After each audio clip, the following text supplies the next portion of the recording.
1 Samuel. 1 Samuel chapter 1. Elkanah lived in Ramah, a town in the hill country of Ephraim. His great-great-grandfather was Zuph. So Elkanah was a member of the Zuph clan of the Ephraim tribe. Elkanah's father was Jeroham. His grandfather was Elihu, and his great-grandfather was Tohu. Elkanah had 2 wives, Hannah and Peninnah. Although Peninnah had children, Hannah did not have any. Once a year, Elkanah traveled from his hometown to Shiloh, where he worshipped the Lord all-powerful and offered sacrifices. Eli was the Lord's priest there, and his 2 sons, Hophni and Phinehas, served with him as priests. Whenever Elkanah offered a sacrifice, he gave some of the meat to Peninnah and some to each of her sons and daughters. But he gave Hannah even more, because he loved Hannah very much, even though the Lord had kept her from having children of her own. Peninnah liked to make Hannah feel miserable about not having any children, especially when the family went to the house of the Lord each year. One day, Elkanah was there offering a sacrifice, when Hannah began crying and refused to eat. So Elkanah asked, "Hannah, why are you crying? Why won't you eat? Why do you feel so bad? Don't I mean more to you than 10 sons?" When the sacrifice had been offered, and they had eaten the meal, Hannah got up and went to pray. Eli was sitting in his chair near the door to the place of worship. Hannah was broken-hearted and was crying as she prayed. "Lord all-powerful, I am your servant, but I am so miserable. Please let me have a son. I will give him to you for as long as he lives, and his hair will never be cut." Hannah prayed silently to the Lord for a long time, but her lips were moving, and Eli thought she was drunk. "How long are you going to stay drunk?" he asked. "Sober up." "Sir, please don't think I'm no good. Hannah answered. I'm not drunk and I haven't been drinking. But I do feel miserable and terribly upset. I've been praying all this time, telling the Lord about my problems." Eli replied, "You may go home now and stop worrying. I'm sure the God of Israel will answer your prayer." "Sir, thank you for being so kind to me," Hannah said. Then she left, and after eating something, she felt much better. Elkanah and his family got up early the next morning and worshipped the Lord. Then they went back home to Ramah. Later the Lord blessed Elkanah and Hannah with a son. She named him Samuel, because she had asked the Lord for him. The next time Elkanah and his family went to offer their yearly sacrifice, he took along a gift that he had promised to give to the Lord. But Hannah stayed home because she had told Elkanah, "Samuel and I won't go until he's old enough for me to stop nursing him. Then I'll give him to the Lord, and he can stay there at Shiloh for the rest of his life." "You know what's best," Elkanah said. "Stay here until it's time to stop nursing him. I'm sure the Lord will help you do what you have promised." Hannah did not go to Shiloh until she stopped nursing Samuel.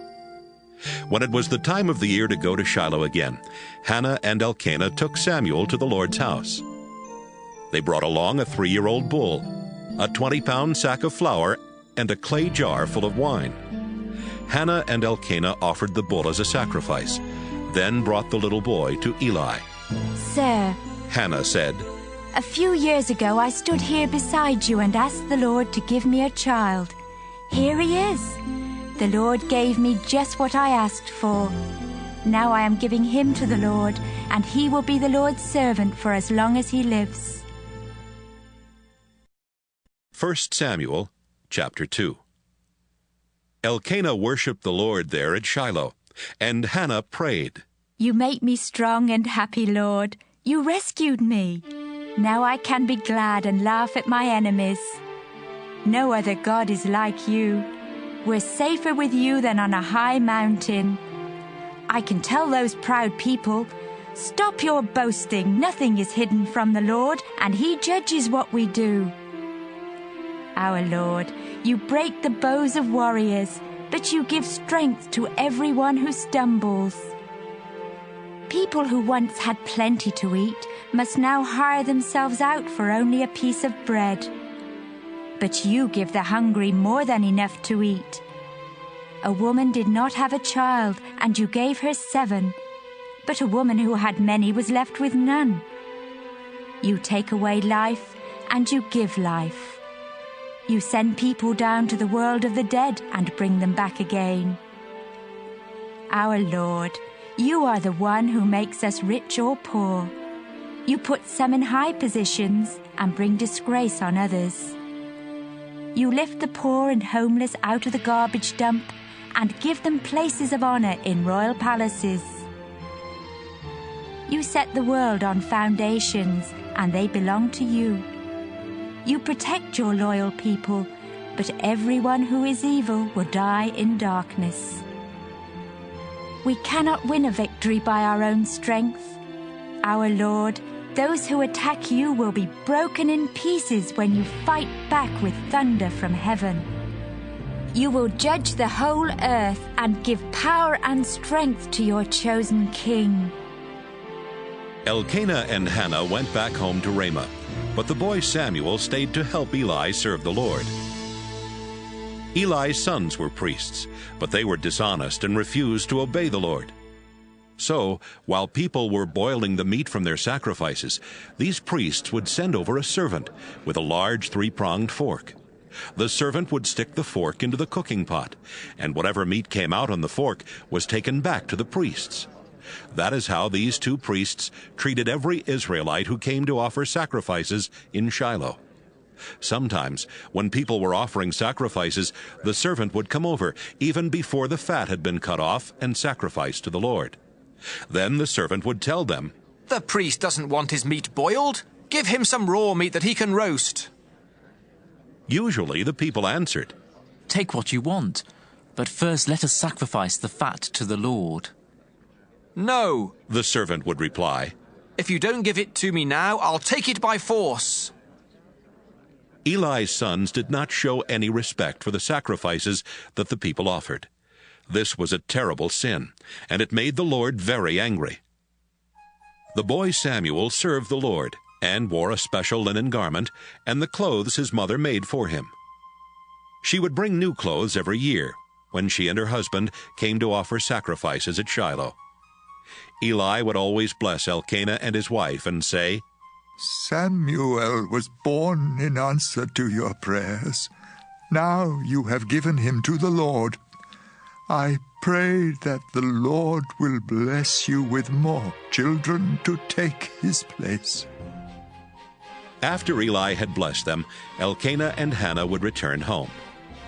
The Lord was kind to Hannah, and she had 3 more sons and 2 daughters. But Samuel grew up at the Lord's house in Shiloh. Eli was now very old, and he heard what his sons were doing to the people of Israel.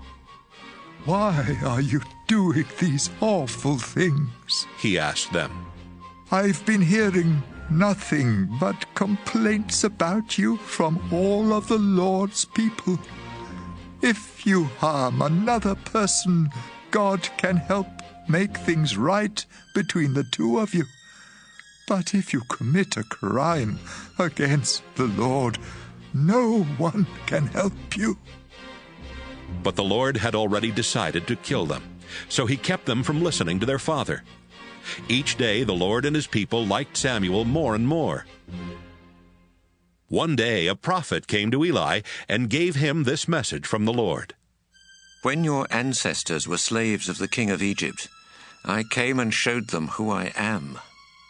Out of all the tribes of Israel, I chose your family to be my priests. I wanted them to offer sacrifices and burn incense to me, and to find out from me what I want my people to do. I commanded everyone to bring their sacrifices here where I live, and I allowed you and your family to keep those that were not offered to me on the altar. But you honor your sons instead of me. You don't respect the sacrifices and offerings that are brought to me, and you've all gotten fat from eating the best parts. I am the Lord, the God of Israel. I promised to always let your families serve me as priests, but now I tell you that I cannot do this any longer. I honor anyone who honors me, but I put a curse on anyone who hates me. The time will come when I will kill you and everyone else in your family. Not one of you will live to an old age. Your family will have a lot of trouble. I will be kind to Israel, but everyone in your family will die young. If I let anyone from your family be a priest, his life will be full of sadness and sorrow. But most of the men in your family will die a violent death. To prove to you that I will do these things, your 2 sons, Hophni and Phinehas, will die on the same day. I have chosen someone else to be my priest, someone who will be faithful and obey me. I will always let his family serve as priests and help my chosen king. But if anyone is left from your family, he will come to my priest and beg for money or a little bread. He may even say to my priest, "Please let me be a priest, so I will at least have something to eat." 1 Samuel, chapter 3. Samuel served the Lord by helping Eli the priest, who was by that time almost blind. In those days the Lord hardly ever spoke directly to people, and he did not appear to them in dreams very often. But one night Eli was asleep in his room, and Samuel was sleeping on a mat near the sacred chest in the Lord's house. They had not been asleep very long when the Lord called out Samuel's name. "Here I am," Samuel answered. Then he ran to Eli and said, "Here I am. What do you want?"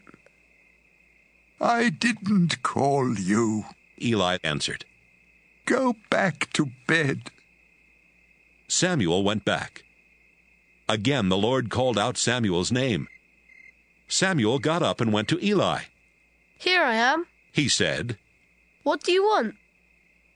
Eli told him, Son, I didn't call you. Go back to sleep. The Lord had not spoken to Samuel before, and Samuel did not recognize the voice.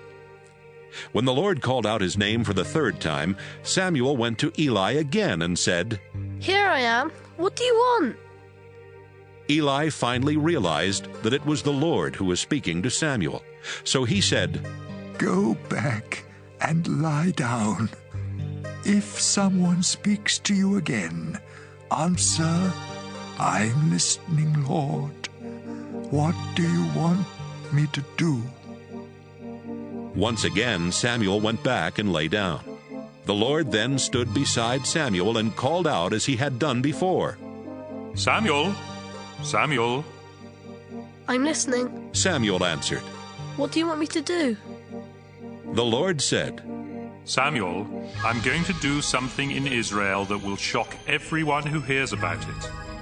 I will punish Eli and his family just as I promised. He knew that his sons refused to respect me, and he let them get away with it, even though I said I would punish his family forever. I warned Eli that sacrifices or offerings could never make things right. His family has done too many disgusting things. The next morning, Samuel got up and opened the doors to the Lord's house. He was afraid to tell Eli what the Lord had said, but Eli told him, Samuel, my boy, come here. "Here I am." Samuel answered. Eli said, What did God say to you? Tell me everything. I pray that God will punish you terribly if you don't tell me every word he said. Samuel told Eli everything. Then Eli said, He is the Lord, and he will do what's right. As Samuel grew up, the Lord helped him and made everything Samuel said come true. From the town of Dan in the north to the town of Beersheba in the south, everyone in the country knew that Samuel was truly the Lord's prophet. The Lord often appeared to Samuel at Shiloh and told him what to say. 1 Samuel chapter 4. Then Samuel would speak to the whole nation of Israel. One day the Israelites went out to fight the Philistines. They set up camp near Ebenezer, and the Philistines camped at Aphek. The Philistines made a fierce attack. They defeated the Israelites and killed about 4,000 of them. The Israelite army returned to their camp, and the leaders said, "Why did the Lord let us lose to the Philistines today? Let's get the sacred chest, where the Lord's agreement with Israel is kept. Then the Lord will help us and rescue us from our enemies." The army sent some soldiers to bring back the sacred chest from Shiloh, because the Lord All-Powerful has his throne on the winged creatures on top of the chest. As Eli's two sons, Hophni and Phinehas, brought the chest into camp, the army cheered so loudly that the ground shook. The Philistines heard the noise and said, "What are those Hebrews shouting about?" When the Philistines learned that the sacred chest had been brought into the camp, they were scared to death and said, "The gods have come into their camp. Now we're in real trouble. Nothing like this has ever happened to us before. We're in big trouble. Who can save us from these powerful gods? They're the same gods who made all those horrible things happen to the Egyptians in the desert. Philistines, be brave and fight hard. If you don't, those Hebrews will rule us just as we've been ruling them. Fight and don't be afraid." The Philistines did fight. They killed 30,000 Israelite soldiers, and all the rest ran off to their homes. Hophni and Phinehas were killed, and the sacred chest was captured. That same day, a soldier from the tribe of Benjamin ran from the battlefront to Shiloh. He had torn his clothes and put dirt on his head to show his sorrow. He went into town and told the news about the battle, and everyone started crying. Eli was afraid that something might happen to the sacred chest, so he was sitting on his chair beside the road just waiting. He was 98 years old and blind, but he could hear everyone crying, and he asked, "What's all that noise?" The soldier hurried over and told Eli, "I escaped from the fighting today and ran here."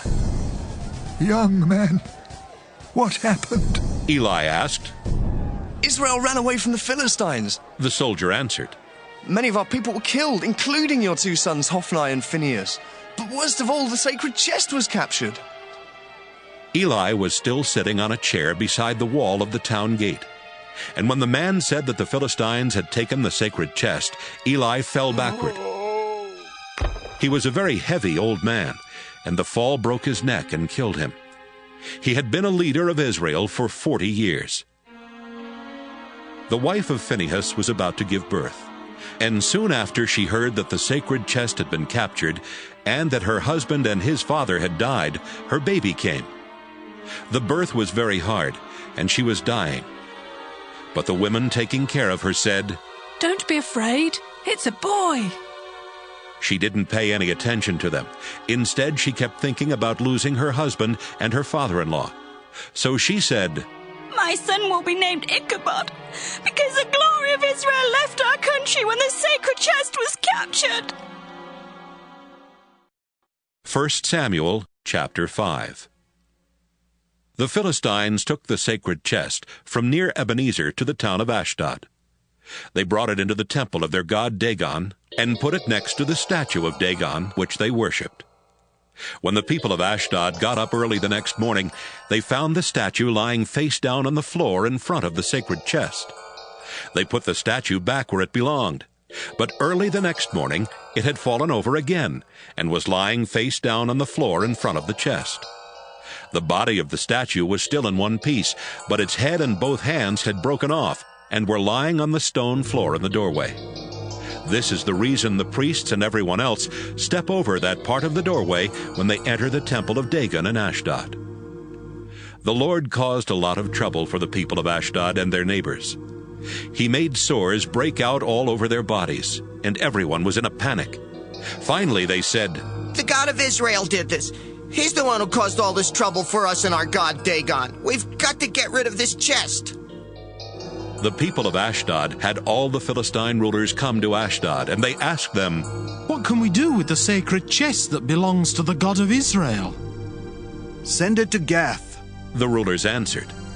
But after they took it there, the Lord made sores break out on everyone in town. The people of Gath were frightened, so they sent the sacred chest to Ekron. But before they could take it through the town gates, the people of Ekron started screaming, "They've brought the sacred chest that belongs to the God of Israel! It will kill us and our families too!" The people of Ekron called for another meeting of the Philistine rulers and told them, "Send this chest back where it belongs. Then it won't kill us." Everyone was in a panic because God was causing a lot of people to die, and those who had survived were suffering from the sores. They all cried to their gods for help. 1 Samuel chapter 6. After the sacred chest had been in Philistia for 7 months, the Philistines called in their priests and fortune-tellers and asked, "What should we do with this sacred chest? Tell us how to send it back where it belongs." "Don't send it back without a gift," the priests and fortune-tellers answered. "Send along something to Israel's God to make up for taking the chest in the first place. Then you will be healed, and you will find out why the Lord was causing you so much trouble." "What should we send?" the Philistines asked. The priests and fortune-tellers answered, "There are 5 Philistine rulers, and they all have the same disease that you have. So make 5 gold models of the swords and 5 gold models of the rats that are wiping out your crops. If you honor the God of Israel with this gift, maybe he will stop causing trouble for you and your gods and your crops. Don't be like the Egyptians and their king. They were stubborn, but when Israel's God was finished with them, they had to let Israel go. Get a new cart and 2 cows that have young calves and that have never pulled a cart. Hitch the cows to the cart, but take the calves back to their barn. Then put the chest on the cart. Put the gold rats and sores into a bag and put it on the cart next to the chest. Then send it on its way." Watch to see if the chest goes on up the road to the Israelite town of Bethshemesh. If it goes back to its own country, you will know that it was the Lord who made us suffer so badly. But if the chest doesn't go back to its own country, then the Lord had nothing to do with the disease that hit us. It was simply bad luck." The Philistines followed their advice. They hitched up the 2 cows to the cart, but they kept their calves in a barn. Then they put the chest on the cart, along with the bag that had the gold rats and sores in it. The cows went straight up the road toward Bethshemesh, mooing as they went. The Philistine rulers followed them until they got close to Bethshemesh. The people of Bethshemesh were harvesting their wheat in the valley. When they looked up and saw the chest, they were so happy that they stopped working and started celebrating. The cows left the road and pulled the cart into a field that belonged to Joshua from Bethshemesh, and they stopped beside a huge rock. Some men from the tribe of Levi were there. So they took the chest off the cart and placed it on the rock, and then they did the same thing with the bag of gold rats and sores. A few other people chopped up the cart and made a fire. They killed the cows and burned them as sacrifices to the Lord. After that, they offered more sacrifices. When the 5 rulers of the Philistines saw what had happened, they went back to Ekron that same day. That is how the Philistines sent gifts to the Lord to make up for taking the sacred chest. They sent 5 gold sores, 1 each for their towns of Ashdod, Gaza, Ashkelon, Gath, and Ekron. They also sent 1 gold rat for each walled town and for every village that the 5 Philistine rulers controlled. The huge stone where the Levites set the chest is still there in Joshua's field as a reminder of what happened. Some of the men of Bethshemesh looked inside the sacred chest, and the Lord God killed 70 of them. This made the people of Bethshemesh very sad, and they started saying, "No other God is like the Lord. Who can go near him and still live? We'll have to send the chest away from here, but where can we send it?" They sent messengers to tell the people of Kiriath-Jearim, "The Philistines have sent back the sacred chest. Why don't you take it and keep it there with you?" 1 Samuel chapter 7. The people of Kiriath-Jearim got the chest and took it to Abinadab's house, which was on a hill in their town. They chose his son Eleazar to take care of it, and it stayed there for 20 years. During this time, everyone in Israel was very sad and begged the Lord for help. One day, Samuel told all the people of Israel, "If you really want to turn back to the Lord, then prove it. Get rid of your foreign idols, including the ones of the goddess Astarte. Turn to the Lord with all your heart and worship only him. Then he will rescue you from the Philistines." The people got rid of their idols of Baal and Astarte and began worshiping only the Lord. Then Samuel said, "Tell everyone in Israel to meet together at Mizpah, and I will pray to the Lord for you." The Israelites met together at Mizpah with Samuel as their leader. They drew water from the well and poured it out as an offering to the Lord. On that same day, they went without eating to show their sorrow, and they confessed they had been unfaithful to the Lord. When the Philistine rulers found out about the meeting at Mizpah, they sent an army there to attack the people of Israel. The Israelites were afraid when they heard that the Philistines were coming. "Don't stop praying," they told Samuel. "Ask the Lord our God to rescue us." Samuel begged the Lord to rescue Israel. Then he sacrificed a young lamb to the Lord. Samuel had not even finished offering the sacrifice when the Philistines started to attack. But the Lord answered his prayer and made thunder crash all around them. The Philistines panicked and ran away. The men of Israel left Mizpah and went after them as far as the hillside below Beth-kar, killing every enemy soldier they caught. The Philistines were so badly beaten that it was quite a while before they attacked Israel again. After the battle, Samuel set up a monument between Mizpah and the rocky cliffs. He named it Help Monument, to remind Israel how much the Lord had helped them. For as long as Samuel lived, the Lord helped Israel fight the Philistines. The Israelites were even able to recapture their towns and territory between Ekron and Gath. Israel was also at peace with the Amorites. Samuel was a leader in Israel all his life. Every year he would go around to the towns of Bethel, Gilgal, and Mizpah, where he served as judge for the people. Then he would go back to his home in Ramah and do the same thing there. He also had an altar built for the Lord at Ramah. 1 Samuel chapter 8. Samuel had 2 sons. The older one was Joel, and the younger one was Abijah. When Samuel was getting old, he let them be leaders at Beersheba. But they were not like their father. They were dishonest and accepted bribes to give unfair decisions. One day the nation's leaders came to Samuel at Ramah and said, "You're an old man. You set a good example for your sons, but they haven't followed it. Now we want a king to be our leader, just like all the other nations. Choose one for us." Samuel was upset to hear the leaders say they wanted a king, so he prayed about it. The Lord answered, "Samuel, do everything they want you to do. I am really the one they have rejected as their king. Ever since the day I rescued my people from Egypt, they have turned from me to worship idols. Now they are turning away from you. Do everything they ask, but warn them and tell them how a king will treat them." Samuel told the people who were asking for a king what the Lord had said. "If you have a king, this is how he will treat you. He will force your sons to join his army.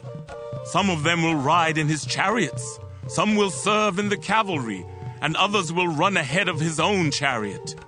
Some of them will be officers in charge of 1,000 soldiers, and others will be in charge of 50. Still others will have to farm the king's land and harvest his crops, or make weapons and parts for his chariots. Your daughters will have to make perfume or do his cooking and baking. The king will take your best fields, as well as your vineyards and olive orchards, and give them to his own officials. He will also take 1/10 of your grain and grapes and give it to his officers and officials. The king will take your slaves and your best young men and your donkeys and make them do his work. He will also take 1/10 of your sheep and goats, you will become the king's slaves, and you will finally cry out for the Lord to save you from the king you wanted. But the Lord won't answer your prayers." The people would not listen to Samuel. "No!" They said, "We want to be like other nations. We want a king to rule us and lead us in battle." Samuel listened to them and then told the Lord exactly what they had said. "Do what they want," the Lord answered. "Give them a king." Samuel told the people to go back to their homes. 1 Samuel, chapter 9. Kish was a wealthy man who belonged to the tribe of Benjamin. His father was Abiel. His grandfather was Zeror. His great-grandfather was Bichereth. And his great-great-grandfather was Aphiah. Kish had a son named Saul, who was better looking and more than a head taller than anyone else in all Israel.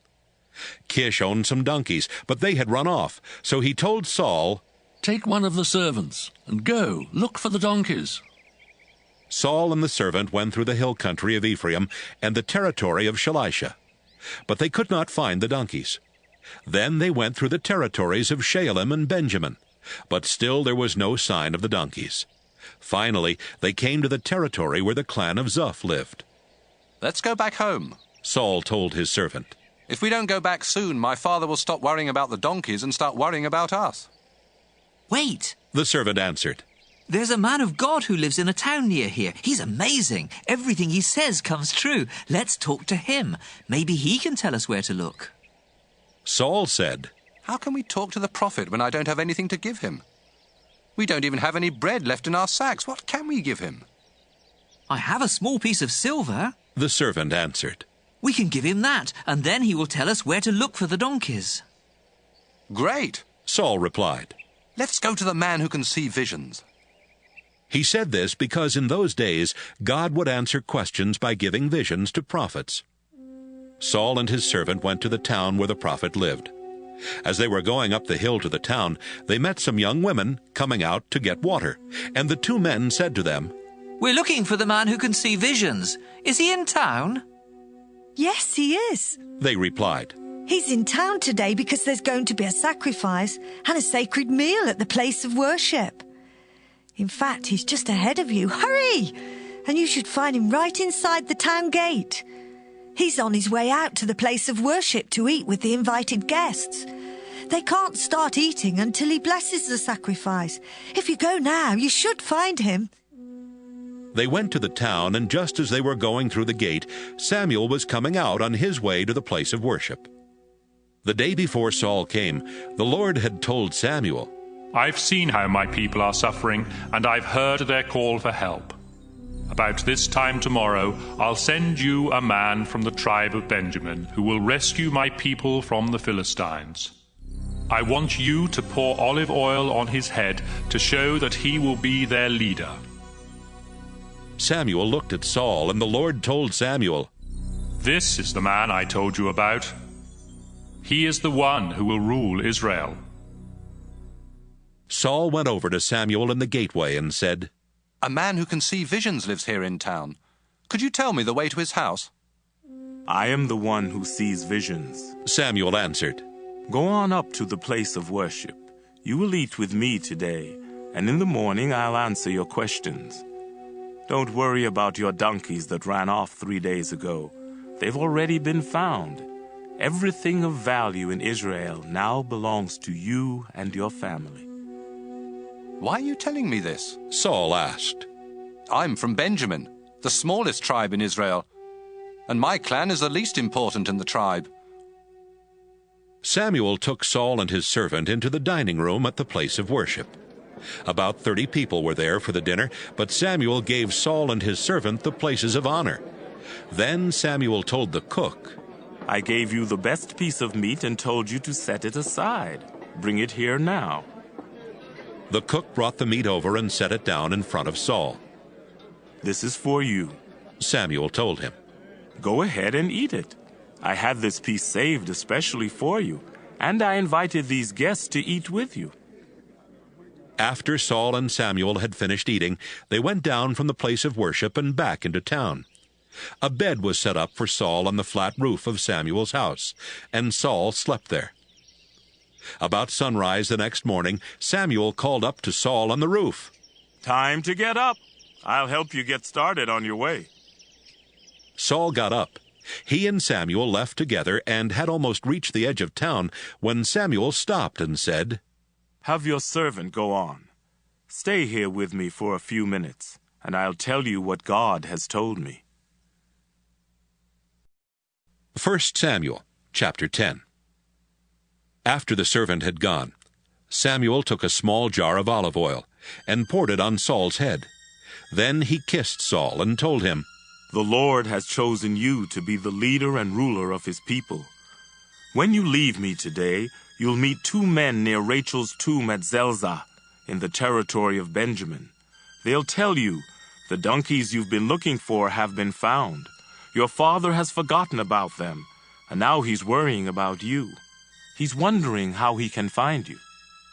Go on from there until you reach the big oak tree at Tabor, where you'll meet 3 men on their way to worship God at Bethel. One of them will be leading 3 young goats. Another will be carrying 3 round loaves of bread, and the last one will be carrying a clay jar of wine. After they greet you, they'll give you 2 loaves of bread. Next, go to Gibeah, where the Philistines have an army camp. As you're going into the town, you'll meet a group of prophets coming down from the place of worship. They'll be going along prophesying while others are walking in front of them, playing small harps, small drums, and flutes. The Spirit of the Lord will suddenly take control of you. You'll become a different person and start prophesying right along with them. After these things happen, do whatever you think is right. God will help you. Then you should go to Gilgal. I'll come a little later, so wait for me. It may even take a week for me to get there, but when I come, I'll offer sacrifices and offerings to the Lord. I'll also tell you what to do next." As Saul turned around to leave Samuel, God made Saul feel like a different person. That same day, everything happened just as Samuel had said. When Saul arrived at Gibeah, a group of prophets met him. The Spirit of God suddenly took control of him, and right there in the middle of the group, he began prophesying. Some people who had known Saul for a long time saw that he was speaking and behaving like a prophet. They said to each other, "What's happened? How can Saul be a prophet?" "Why not?" one of them answered. "Saul has as much right to be a prophet as anyone else." That's why everyone started saying, "How could Saul be a prophet?" After Saul stopped prophesying, he went to the place of worship. Later, Saul's uncle asked him, "Where have you been?" Saul answered, "Looking for the donkeys. We couldn't find them, so we went to talk with Samuel." "And what did he tell you?" Saul's uncle asked. Saul answered, "He told us the donkeys had been found." But Saul didn't mention that Samuel had chosen him to be king. Samuel sent messengers to tell the Israelites to come to Mizpah and meet with the Lord. When everyone had arrived, Samuel said, "The Lord God of Israel told me to remind you that he had rescued you from the Egyptians and from the other nations that abused you. God has rescued you from your troubles and hard times, but you have rejected your God and have asked for a king. Now each tribe and clan must come near the place of worship so the Lord can choose a king." Samuel brought each tribe one after the other to the altar, and the Lord chose the Benjamin tribe. Next, Samuel brought each clan of Benjamin there, and the Lord chose the Matri clan. Finally, Saul the son of Kish was chosen. But when they looked for him, he was nowhere to be found. The people prayed, "Our Lord, is Saul here?" "Yes," the Lord answered. "He is hiding behind the baggage." The people ran and got Saul and brought him into the middle of the crowd. He was more than a head taller than anyone else. "Look closely at the man the Lord has chosen," Samuel told the crowd. "There is no one like him." The crowd shouted, "Long live the king!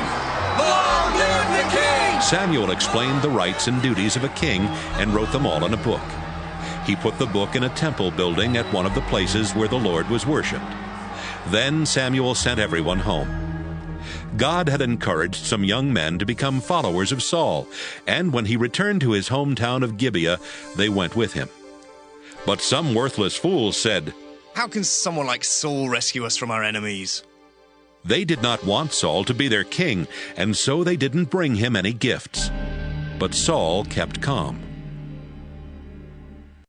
1 Samuel chapter 11. About this time, King Nahash of Ammon came with his army and surrounded the town of Jabesh in Gilead.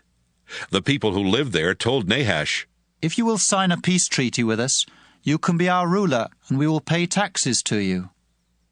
Nahash answered, "Sure, I'll sign a treaty, but not before I insult Israel by poking out the right eye of every man who lives in Jabesh."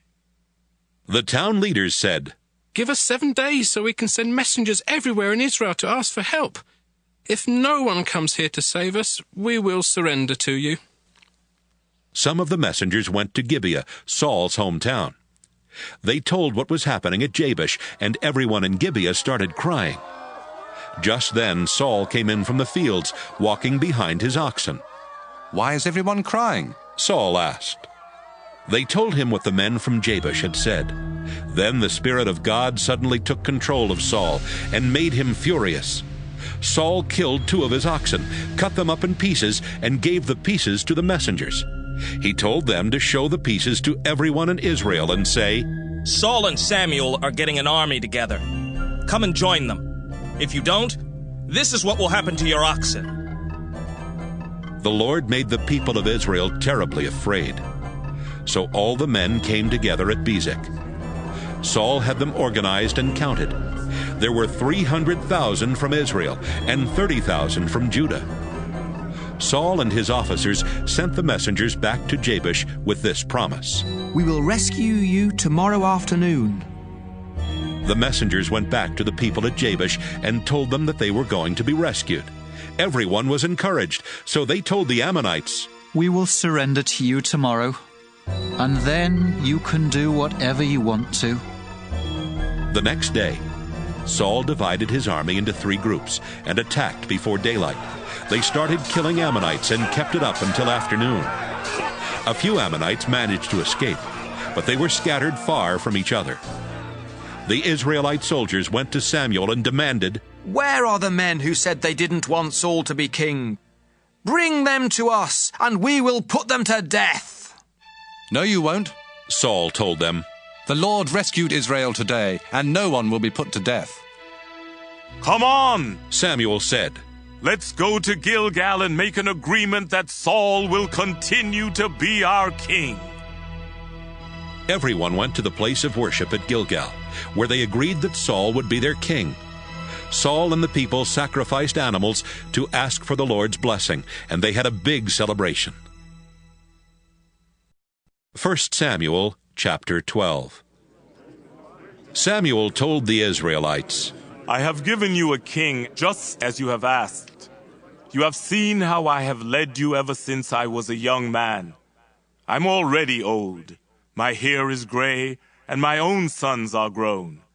Now you must see how well your king will lead you. Let me ask this. Have I ever taken anyone's ox or donkey or forced you to give me anything? Have I ever hurt anyone or taken a bribe to give an unfair decision? Answer me, so the Lord and his chosen king can hear you. And if I have done any of these things, I will give it all back." "No!" the Israelites answered. "You've never cheated us in any way." Samuel said, "The Lord and his chosen king are witnesses to what you have said." "That's true," they replied. Then Samuel told them, "The Lord brought your ancestors out of Egypt and chose Moses and Aaron to be your leaders. Now the Lord will be your judge. So stand here and listen while I remind you how often the Lord has saved you and your ancestors from your enemies. After Jacob went to Egypt, Your ancestors cried out to the Lord for help, and he sent Moses and Aaron. They led your ancestors out of Egypt and had them settle in this land. But your ancestors forgot the Lord, so he let them be defeated by the Philistines, the king of Moab, and Sisera, the commander of Hazor's army. Again your ancestors cried out to the Lord for help.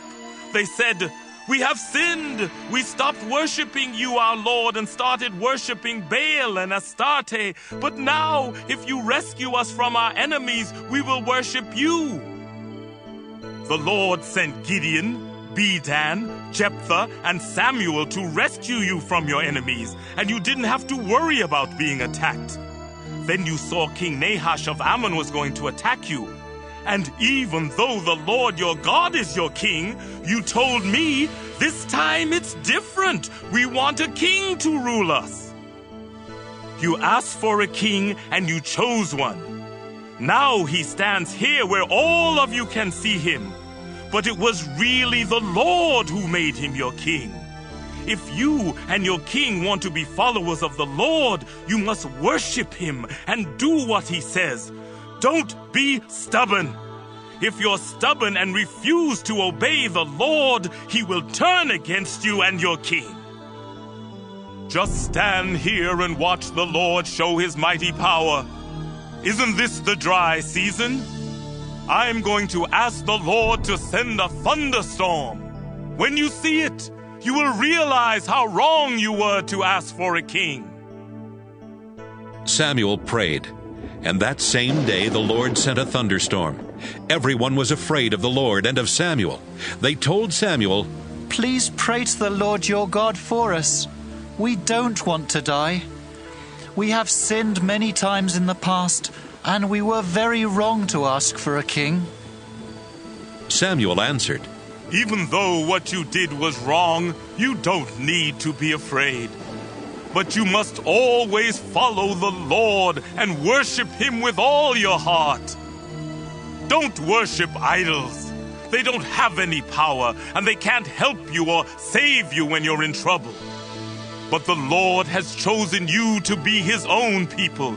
He will always take care of you so that everyone will know how great he is.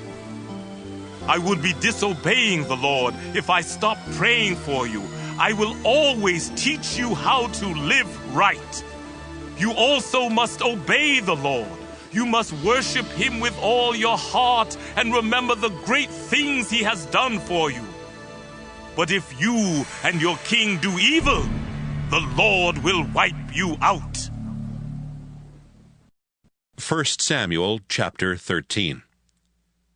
Saul was a young man when he became king, and he ruled Israel for 2 years. Then he chose 3,000 men from Israel to be full-time soldiers and sent everyone else home.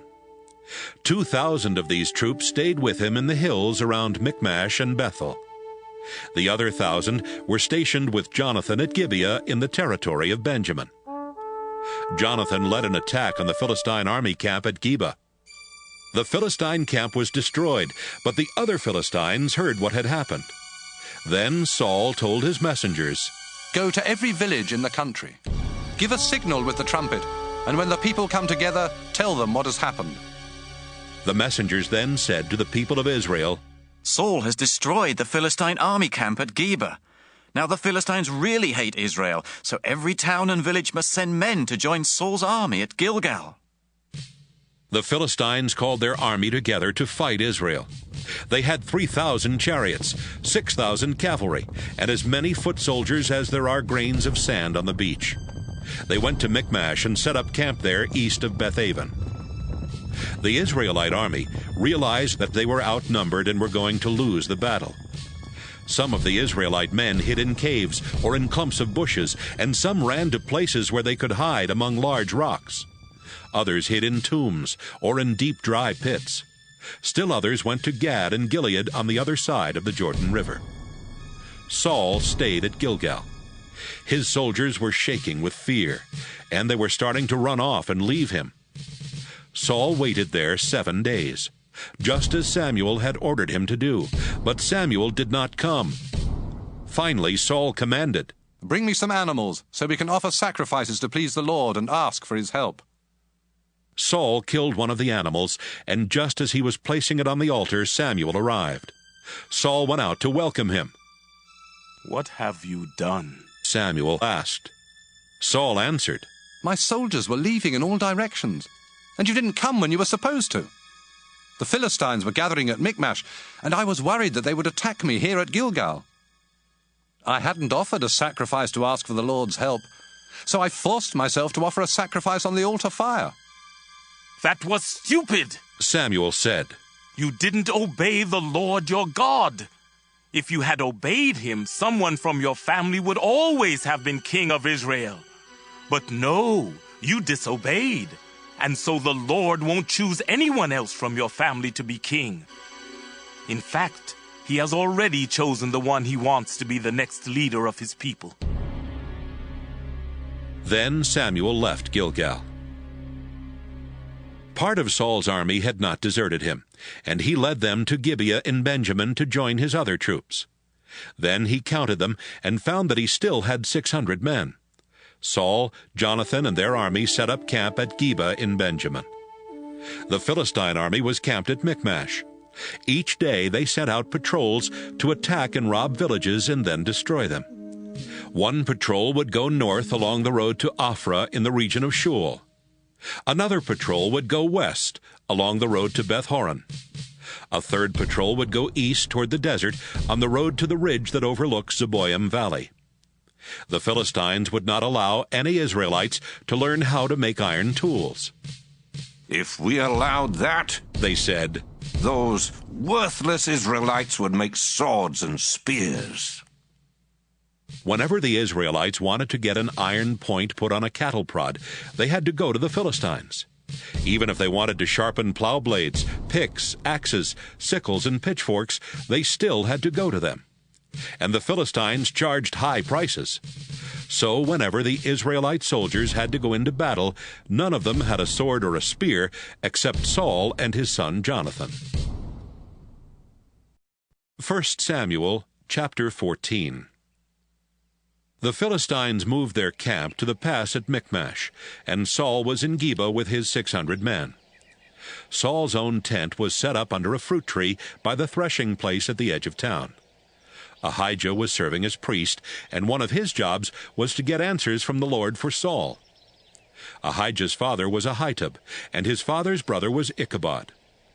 Ahijah's grandfather was Phinehas, and his great-grandfather Eli had been the Lord's priest at Shiloh. One day, Jonathan told the soldier who carried his weapons that he wanted to attack the Philistine camp on the other side of the valley. So they slipped out of the Israelite camp without anyone knowing it.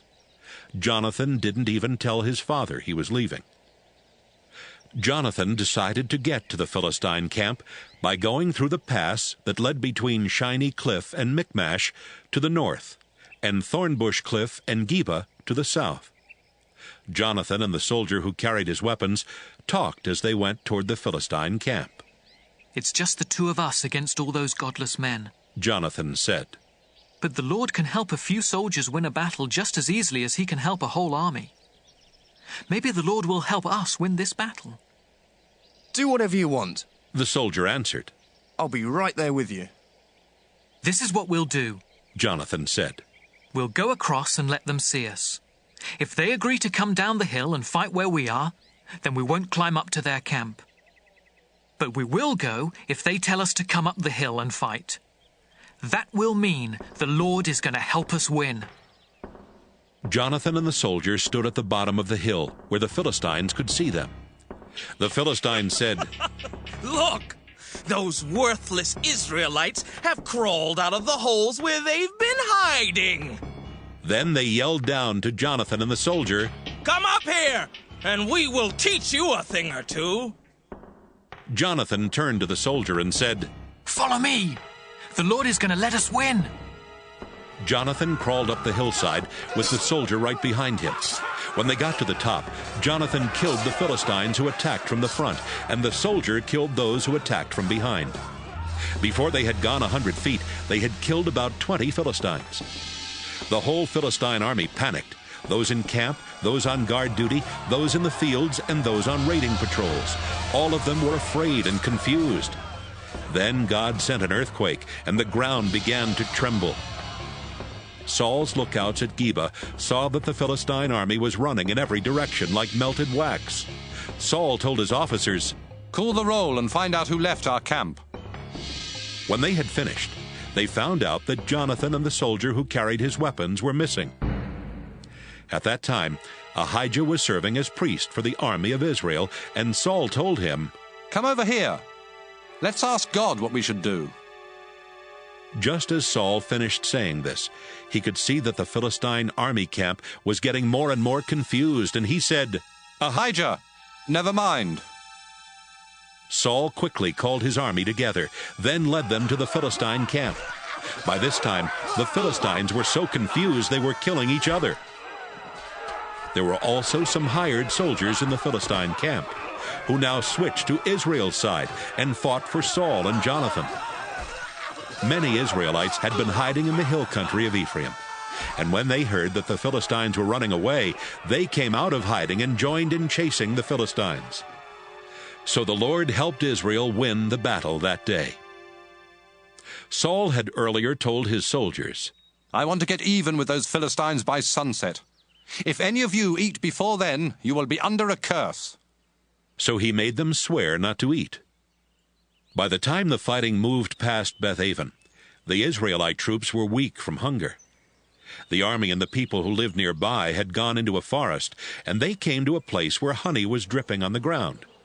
But no one ate any of it because they were afraid of being put under the curse. Jonathan did not know about Saul's warning to the soldiers, so he dipped the end of his walking stick in the honey and ate some with his fingers. He felt stronger and more alert.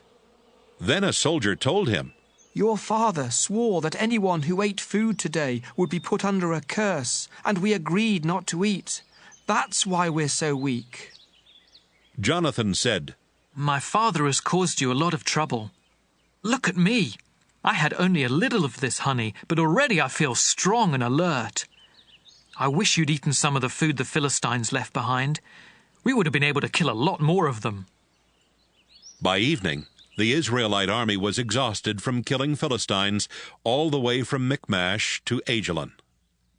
They grabbed the food they had captured from the Philistines and started eating. They even killed sheep and cows and calves right on the ground and ate the meat without draining the blood. Someone told Saul, "Look, the army is disobeying the Lord by eating meat before the blood drains out." "You're right," Saul answered. "They are being unfaithful to the Lord. Hurry! Roll a big rock over here. Then tell everyone in camp to bring their cattle and lambs to me.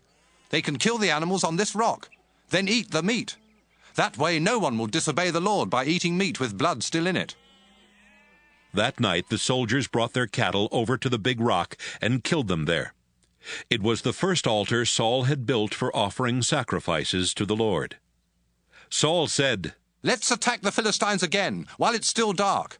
We can fight them all night. Let's kill them and take everything they own." The people answered, "We will do whatever you want." "Wait," Ahijah the priest said. "Let's ask God what we should do." Saul asked God, "Should I attack the Philistines?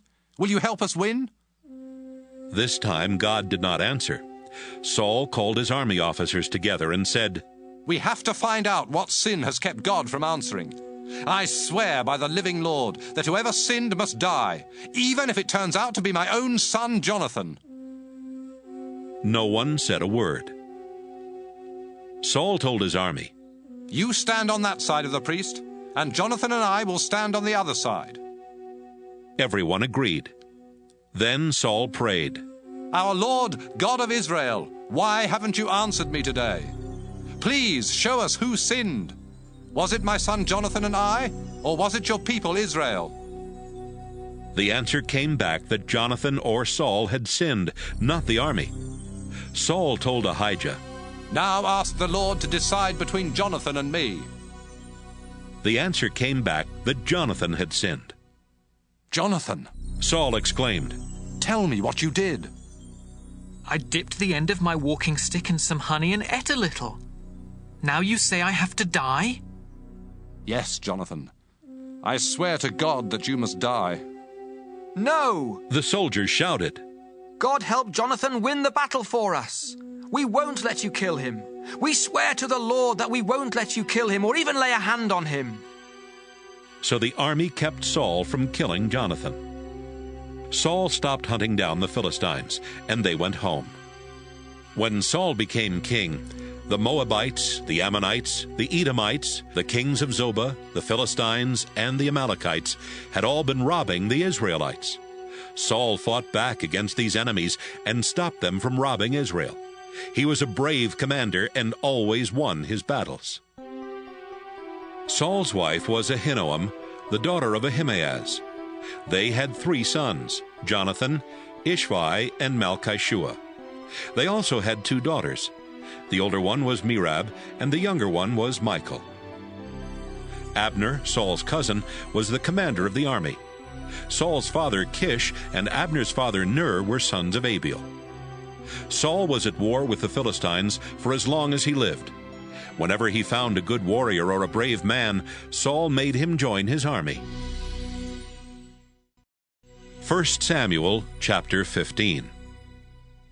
One day Samuel told Saul, "The Lord had me choose you to be king of his people Israel. Now listen to this message from the Lord. When the Israelites were on their way out of Egypt, the nation of Amalek attacked them. I am the Lord all-powerful, and now I am going to make Amalek pay. Go and attack the Amalekites. Destroy them and all their possessions. Don't have any pity. Kill their men, women, children, and even their babies. Slaughter their cattle, sheep, camels, and donkeys." Saul sent messengers who told every town and village to send men to join the army at Telaim. There were 210,000 troops in all, and 10,000 of these were from Judah. Saul organized them, then led them to a valley near one of the towns in Amalek, where they got ready to make a surprise attack. Some Kenites lived nearby, and Saul told them, "Your people were kind to our nation when we left Egypt, and I don't want you to get killed when I wipe out the Amalekites. Leave here and stay away from them." The Kenites left, and Saul attacked the Amalekites from Havilah to Shur, which is just east of Egypt. Every Amalekite was killed except King Agag. Saul and his army let Agag live, and they also spared the best sheep and cattle. They didn't want to destroy anything of value, so they only killed the animals that were worthless or weak. The Lord told Samuel, "Saul has stopped obeying me, and I'm sorry that I made him king." Samuel was angry, and he cried out in prayer to the Lord all night. Early the next morning he went to talk with Saul. Someone told him, Saul went to Carmel, where he had a monument built so everyone would remember his victory. Then he left for Gilgal. Samuel finally caught up with Saul, and Saul told him, "I hope the Lord will bless you. I have done what the Lord told me." "Then why?" Samuel asked, "Do I hear sheep and cattle?" "The army took them from the Amalekites," Saul explained. "They kept the best sheep and cattle so they could sacrifice them to the Lord your God, but we destroyed everything else." "Stop," Samuel said. "Let me tell you what the Lord told me last night." "All right," Saul answered. Samuel continued, "You may not think you're very important, but the Lord chose you to be king, and you are in charge of the tribes of Israel. When the Lord sent you on this mission, he told you to wipe out those worthless Amalekites. Why didn't you listen to the Lord? Why did you keep the animals and make him angry?" "But I did listen to the Lord," Saul answered. "He sent me on a mission and I went. I captured King Agag and destroyed his nation. All the animals were going to be destroyed anyway. That's why the army brought the best sheep and cattle to Gilgal as sacrifices to the Lord your God." "Tell me," Samuel said, "does the Lord really want sacrifices and offerings? No! He doesn't want your sacrifices. He wants you to obey him. Rebelling against God or disobeying him because you are proud is just as bad as worshiping idols or asking them for advice. You refused to do what God told you, so God has decided that you can't be king. I have sinned, Saul admitted. I disobeyed both you and the Lord. I was afraid of the army, and I listened to them instead. Please forgive me, and come back with me so I can worship the Lord. No, Samuel replied. You disobeyed the Lord, and I won't go back with you. Now the Lord has said that you can't be king of Israel any longer. As Samuel turned to go, Saul grabbed the edge of Samuel's robe. It tore. Samuel said, The Lord has torn the king of Israel away from you today, and he will give it to someone who is better than you. Besides, the eternal God of Israel isn't a human being. He doesn't tell lies or change his mind. Saul said, I did sin, but please honor me in front of the leaders of the army and the people of Israel. Come back with me so I can worship the Lord your God. Samuel followed Saul back, and Saul worshipped the Lord. Then Samuel shouted, Bring me King Agag of Amalek. Agag came in chains, and he was saying to himself, Surely they won't kill me now. But Samuel said, Agag, you have snatched children from their mother's arms and killed them. Now your mother will be without children. Then Samuel chopped Agag to pieces at the place of worship in Gilgal. Samuel went home to Ramah, and Saul returned to his home in Gibeah. Even though Samuel felt sad about Saul, Samuel never saw him again.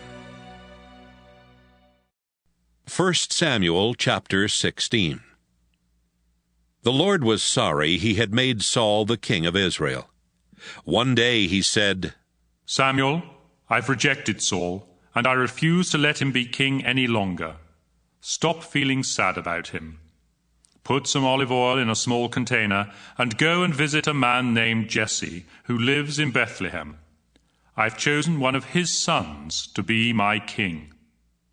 Samuel answered, If I do that, Saul will find out and have me killed. Take a calf with you, the Lord replied. Tell everyone that you've come to offer it as a sacrifice to me, then invite Jesse to the sacrifice. When I show you which one of his sons I have chosen, pour the olive oil on his head. Samuel did what the Lord told him and went to Bethlehem. The town leaders went to meet him, but they were terribly afraid and asked, Is this a friendly visit? Yes, it is, Samuel answered. I've come to offer a sacrifice to the Lord. Get yourselves ready to take part in the sacrifice and come with me. Samuel also invited Jesse and his sons to come to the sacrifice, and he got them ready to take part. When Jesse and his sons arrived, Samuel noticed Jesse's oldest son, Eliab.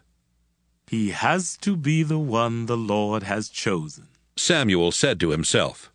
But the Lord told him, Samuel, don't think Eliab is the one just because he's tall and handsome.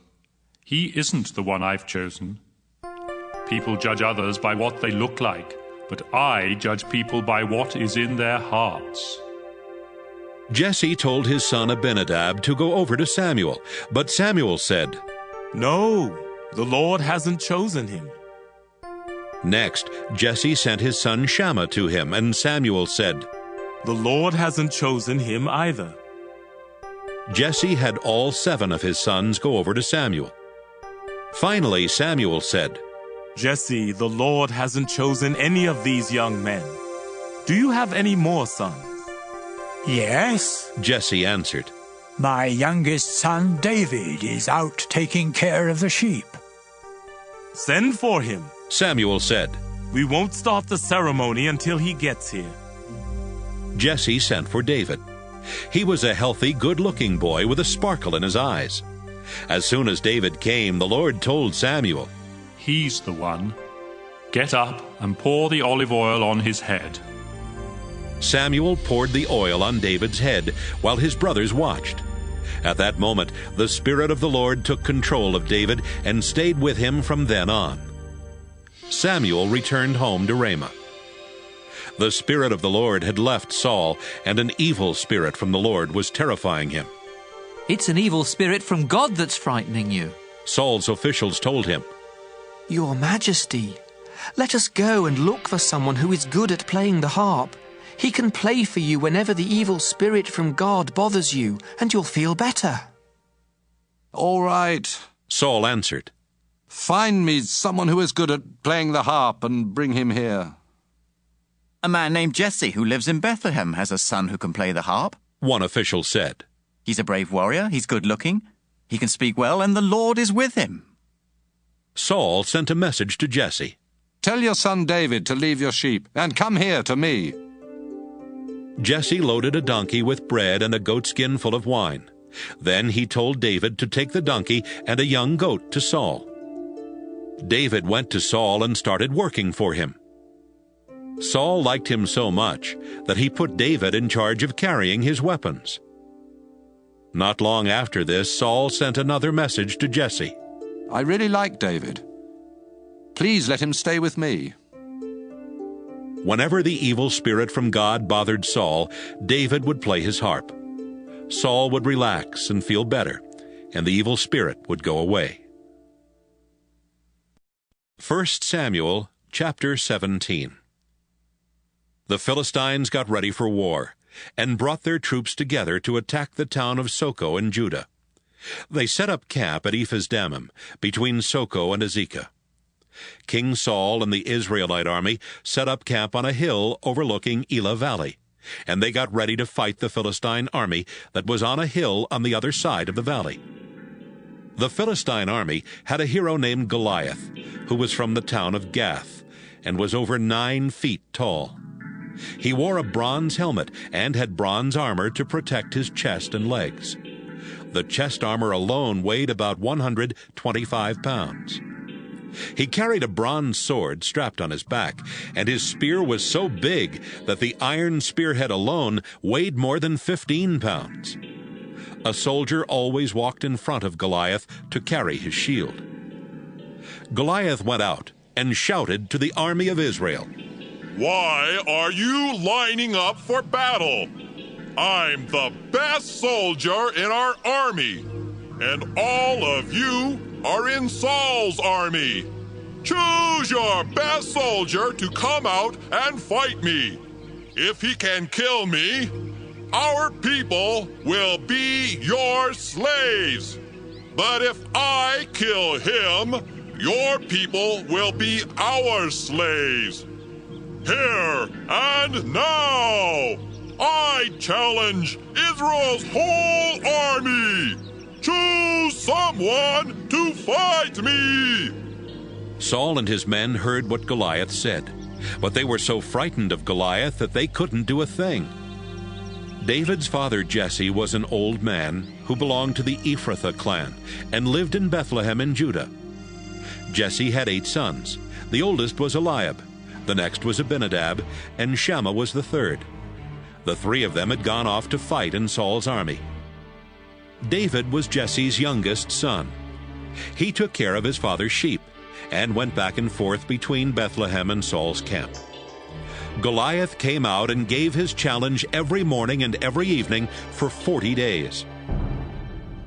One day Jesse told David, Hurry and take this sack of roasted grain and these 10 loaves of bread to your brothers at the army camp.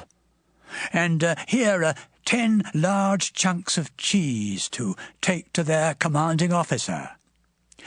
Find out how your brothers are doing and bring back something that shows that they're all right.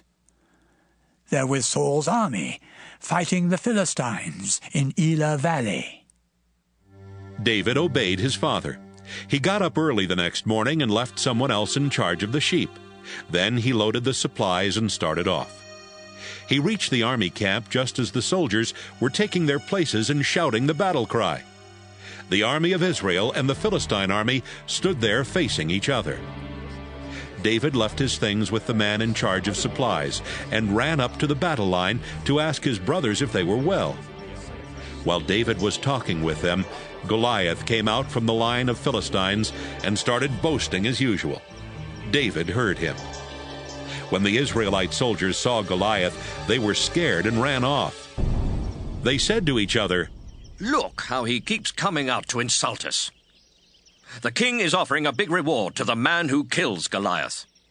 That man will even get to marry the king's daughter, and no one in his family will ever have to pay taxes again." David asked some soldiers standing nearby, "What will a man get for killing this Philistine and stopping him from insulting our people? Who does that worthless Philistine think he is? He's making fun of the army of the living God." The soldiers told David what the king would give the man who killed Goliath. David's oldest brother Eliab heard him talking with the soldiers. Eliab was angry at him and said, "What are you doing here anyway? Who's taking care of that little flock of sheep out in the desert? You spoiled brat. You came here just to watch the fighting, didn't you?" "Now what have I done?" David answered. "Can't I even ask a question?" Then he turned and asked another soldier the same thing he had asked the others, and he got the same answer. Some soldiers overheard David talking, so they told Saul what David had said. Saul sent for David, and David came. "Your Majesty," he said, "this Philistine shouldn't turn us into cowards. I'll go out and fight him myself." "You don't have a chance against him," Saul replied. "You're only a boy, and he's been a soldier all his life." But David told him, "Your Majesty, I take care of my father's sheep, and when one of them is dragged off by a lion or a bear, I go after it and beat the wild animal until it lets the sheep go. If the wild animal turns and attacks me, I grab it by the throat and kill it. Sir, I have killed lions and bears that way, and I can kill this worthless Philistine. He shouldn't have made fun of the army of the living God. The Lord has rescued me from the claws of lions and bears, and he will keep me safe from the hands of this Philistine." "All right," Saul answered. "Go ahead and fight him, and I hope the Lord will help you." Saul had his own military clothes and armor put on David, and he gave David a bronze helmet to wear. David strapped on a sword and tried to walk around, but he was not used to wearing those things. "I can't move with all this stuff on," David said. "I'm just not used to it." David took off the armor and picked up his shepherd's stick. He went out to a stream and picked up 5 smooth rocks and put them in his leather bag. Then, with his sling in his hand, he went straight toward Goliath. Goliath came toward David, walking behind the soldier who was carrying his shield. When Goliath saw that David was just a healthy, good-looking boy, he made fun of him. "Do you think I'm a dog?" Goliath asked. "Is that why you've come after me with a stick?" He cursed David in the name of the Philistine gods and shouted, "Come on! When I'm finished with you, I'll feed you to the birds and wild animals." David answered, "You've come out to fight me with a sword and a spear and a dagger, but I've come out to fight you in the name of the Lord all-powerful. He is the God of Israel's army, and you have insulted him too. Today the Lord will help me defeat you. I'll knock you down and cut off your head, and I'll feed the bodies of the other Philistine soldiers to the birds and wild animals. Then the whole world will know that Israel has a real God. Everybody here will see that the Lord doesn't need swords or spears to save his people. The Lord always wins his battles, and he will help us defeat you." When Goliath started forward, David ran toward him.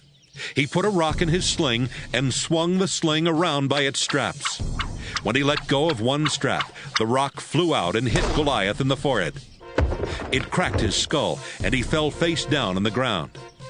David defeated Goliath with a sling and a rock. He killed him without even using a sword. David ran over and pulled out Goliath's sword. Then he used it to cut off Goliath's head. When the Philistines saw what had happened to their hero, they started running away. But the soldiers of Israel and Judah let out a battle cry and went after them as far as Gath and Ekron. The bodies of the Philistines were scattered all along the road from Shaaraim to Gath and Ekron. When the Israelite army returned from chasing the Philistines, they took what they wanted from the enemy camp. David took Goliath's head to Jerusalem, but he kept Goliath's weapons in his own tent. After King Saul had watched David go out to fight Goliath, Saul turned to the commander of his army and said, Abner, who is that young man? Your Majesty, Abner answered, I swear by your life that I don't know. Then find out, Saul told him. When David came back from fighting Goliath, he was still carrying Goliath's head. Abner took David to Saul, and Saul asked, Who are you? I am David, the son of Jesse, a loyal Israelite from Bethlehem. 1 Samuel chapter 18. David and Saul finished talking, and soon David and Jonathan became best friends. Jonathan thought as much of David as he did of himself.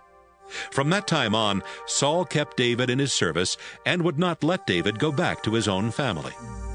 Jonathan liked David so much that they promised to always be loyal friends. Jonathan took off the robe that he was wearing and gave it to David.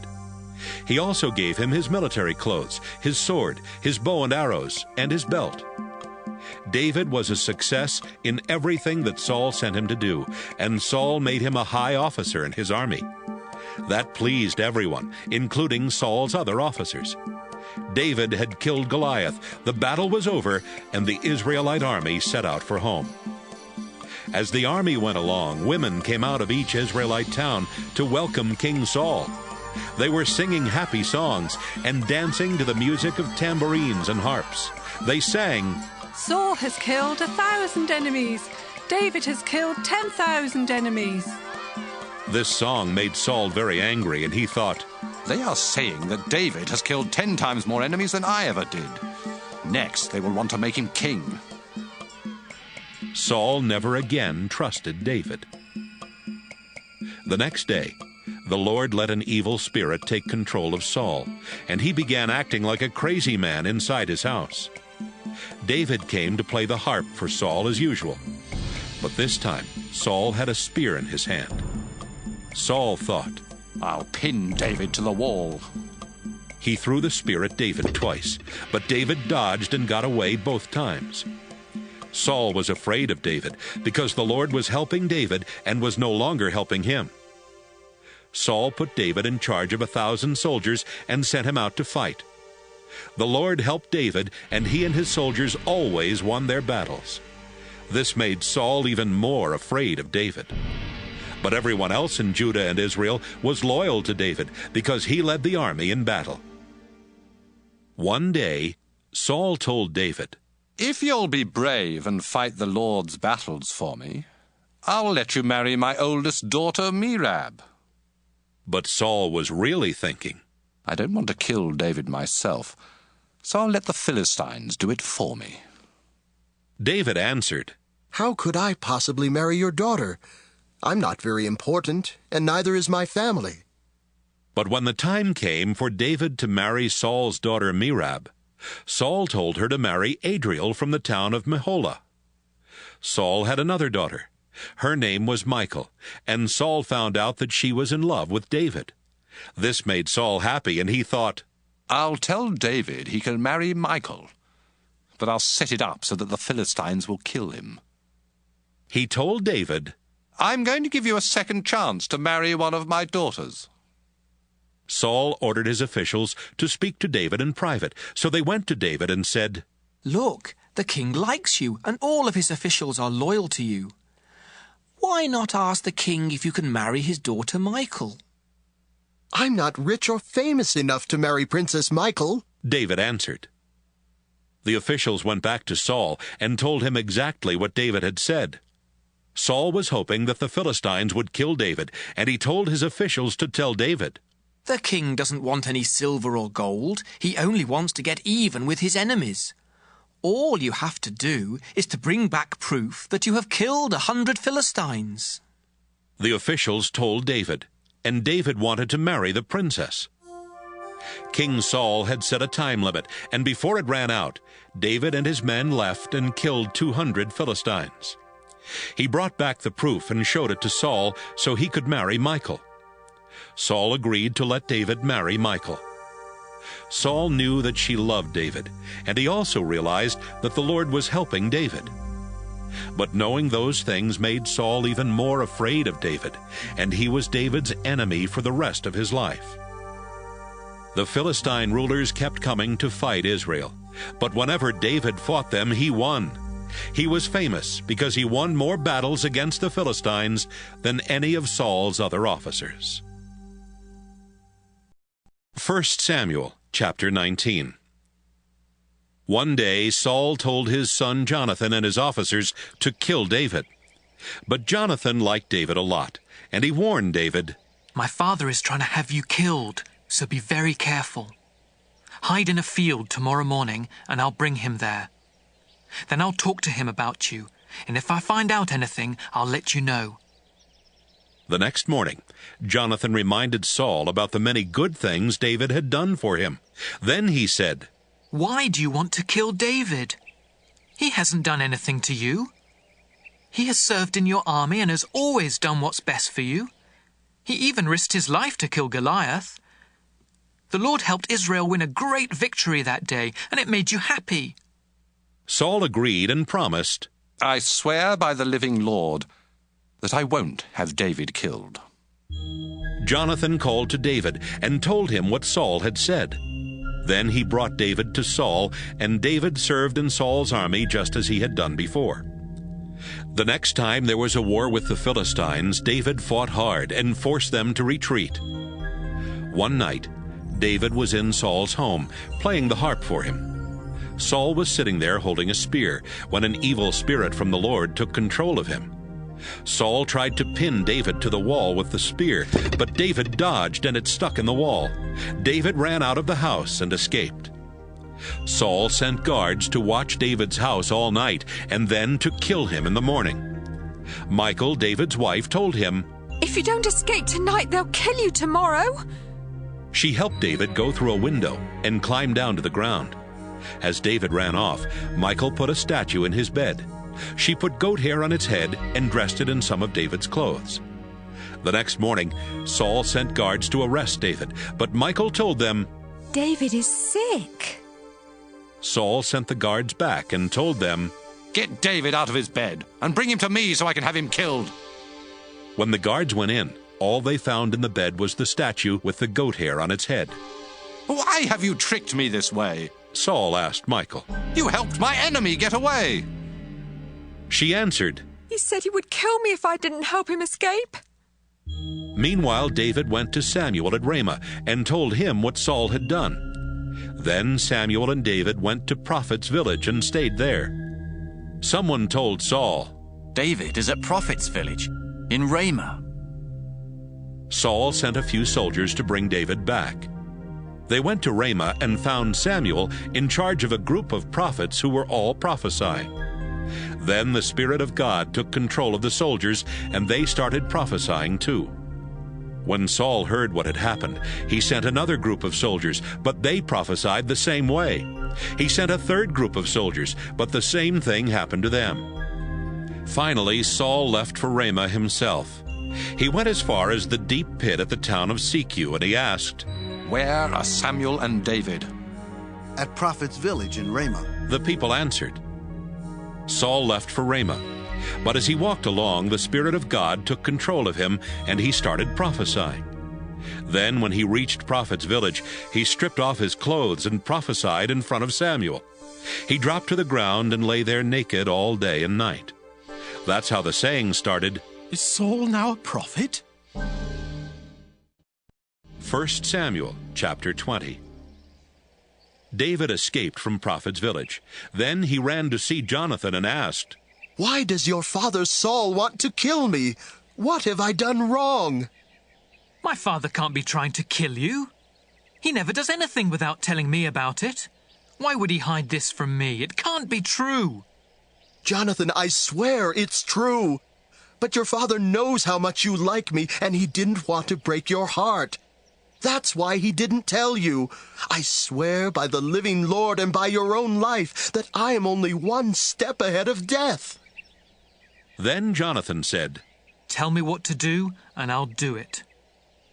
David answered, "Tomorrow is the new moon festival, and I'm supposed to eat dinner with your father. But instead, I'll hide in a field until the evening of the next day.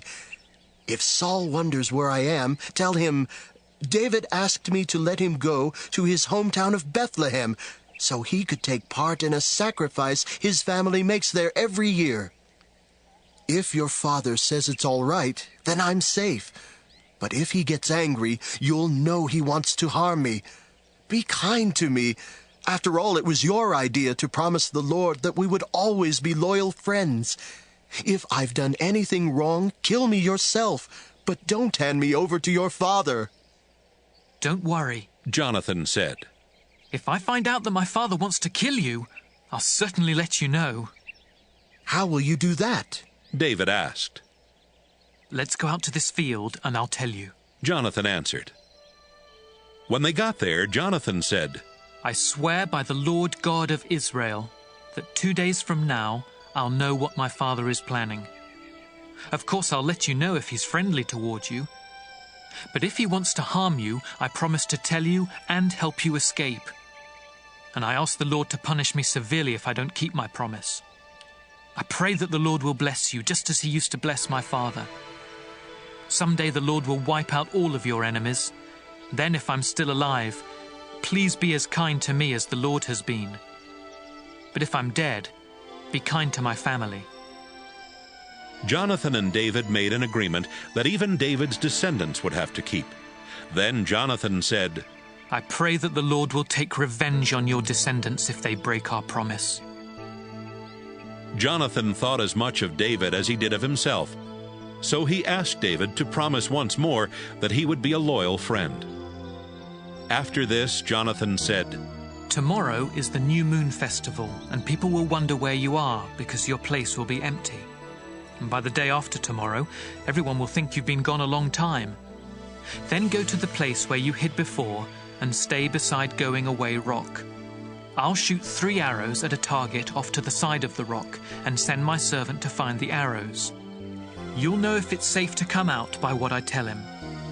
If it is safe, I swear by the living Lord that I'll say, the arrows are on this side of you, pick them up. But if it isn't safe, I'll say to the boy, the arrows are further away. This will mean that the Lord wants you to leave and you must go. But he will always watch us to make sure that we keep the promise we made to each other. So David hid there in the field. During the New Moon Festival, Saul sat down to eat by the wall just as he always did. Jonathan sat across from him, and Abner sat next to him. But David's place was empty. Saul didn't say anything that day because he was thinking, something must have happened to make David unfit to be at the festival. Yes, something must have happened. The day after the New Moon Festival, when David's place was still empty, Saul asked Jonathan, why hasn't that son of Jesse come to eat with us? He wasn't here yesterday, and he still isn't here today. Jonathan answered, the reason David hasn't come to eat with you is that he begged me to let him go to Bethlehem. He said, please let me go. My family is offering a sacrifice, and my brother told me I have to be there. Do me this favor and let me slip away to see my brothers. Saul was furious with Jonathan and yelled, you're no son of mine, you traitor. I know you've chosen to be loyal to that son of Jesse. You should be ashamed of yourself. And your own mother should be ashamed that you were ever born. You'll never be safe, and your kingdom will be in danger as long as that son of Jesse is alive. Turn him over to me now. He deserves to die. Why do you want to kill David? Jonathan asked. What has he done? Saul threw his spear at Jonathan and tried to kill him. Then Jonathan was sure that his father really did want to kill David. Jonathan was angry that his father had insulted David so terribly. He got up, left the table, and didn't eat anything all that day. In the morning, Jonathan went out to the field to meet David. He took a servant boy along and told him, when I shoot the arrows, you run and find them for me. The boy started running, and Jonathan shot an arrow so that it would go beyond him. When the boy got near the place where the arrow had landed, Jonathan shouted, isn't the arrow on past you? Jonathan shouted to him again, hurry up! Don't stop! The boy picked up the arrows and brought them back to Jonathan, but he had no idea about what was going on. Only Jonathan and David knew. Jonathan gave his weapons to the boy and told him, "Take these back into town." After the boy had gone, David got up from beside the mound and bowed very low 3 times. Then he and Jonathan kissed each other and cried, but David cried louder. Jonathan said, "Take care of yourself, and remember, we each have asked the Lord to watch and make sure that we and our descendants keep our promise forever." David left, and Jonathan went back to town. 1 Samuel chapter 21. David went to see Ahimelech, a priest who lived in the town of Nob. Ahimelech was trembling with fear as he came out to meet David. "Why are you alone?" Ahimelech asked. "Why isn't anyone else with you?" "I'm on a mission for King Saul," David answered. "He ordered me not to tell anyone what the mission is all about, so I had my soldiers stay somewhere else. Do you have any food you can give me? Could you spare 5 loaves of bread?" "The only bread I have is the sacred bread," the priest told David. "You can have it if your soldiers didn't sleep with women last night." "Of course we didn't sleep with women," David answered. "I never let my men do that when we're on a mission. They have to be acceptable to worship God even when we're on a regular mission, and today we're on a special mission." The only bread the priest had was the sacred bread that he had taken from the place of worship after putting out the fresh loaves. So he gave it to David. It so happened that one of Saul's officers was there worshiping the Lord that day. His name was Doeg the Edomite, and he was the strongest of Saul's shepherds. David asked Ahimelech, "Do you have a spear or a sword? I had to leave so quickly on this mission for the king that I didn't bring along my sword or any other weapons." The priest answered, "The only sword here is the one that belonged to Goliath the Philistine. You were the one who killed him in Elah Valley, and so you can take his sword if you want to. It's wrapped in a cloth behind the statue." "It's the best sword there is," David said. "I'll take it." David kept on running from Saul that day until he came to Gath, where he met with King Achish. The officers of King Achish were also there, and they asked Achish, "Isn't David a king back in his own country? Don't the Israelites dance and sing? Saul has killed 1,000 enemies. David has killed 10,000 enemies." David thought about what they were saying, and it made him afraid of Achish. So right there in front of everyone, he pretended to be insane. He acted confused and scratched up the doors of the town gate while drooling in his beard. "Look at him," Achish said to his officers. "You can see he's crazy. Why did you bring him to me? I have enough crazy people without your bringing another one here. Keep him away from my palace." 1 Samuel chapter 22. When David escaped from the town of Gath, he went to Adullam cave. His brothers and the rest of his family found out where he was, and they followed him there. A lot of other people joined him too. Some were in trouble, others were angry or in debt, and David was soon the leader of 400 men. David left Adullam cave and went to the town of Mizpah in Moab, where he talked with the king of Moab. "Please," David said, "let my father and mother stay with you until I find out what God will do with me." So he brought his parents to the king of Moab, and they stayed with him while David was in hiding. One day the prophet Gad told David, "Don't stay here. Go back to Judah." David then left and went to Hereth Forest. Saul was sitting under a small tree on top of the hill at Gibeah when he heard that David and his men had been seen.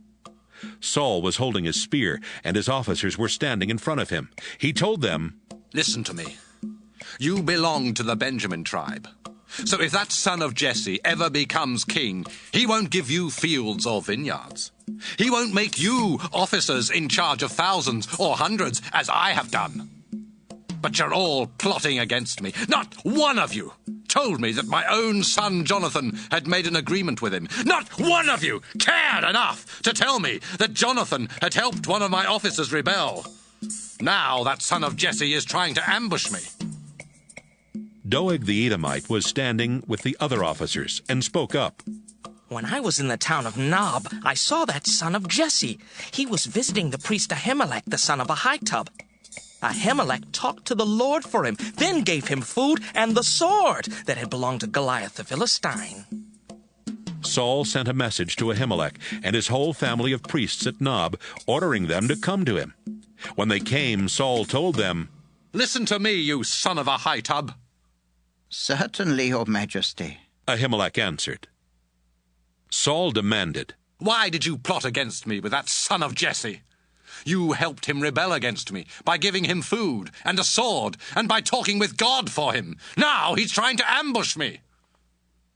"Your Majesty, none of your officers is more loyal than David," Ahimelech replied. "He's your son-in-law and the captain of your bodyguard. Everyone in your family respects him.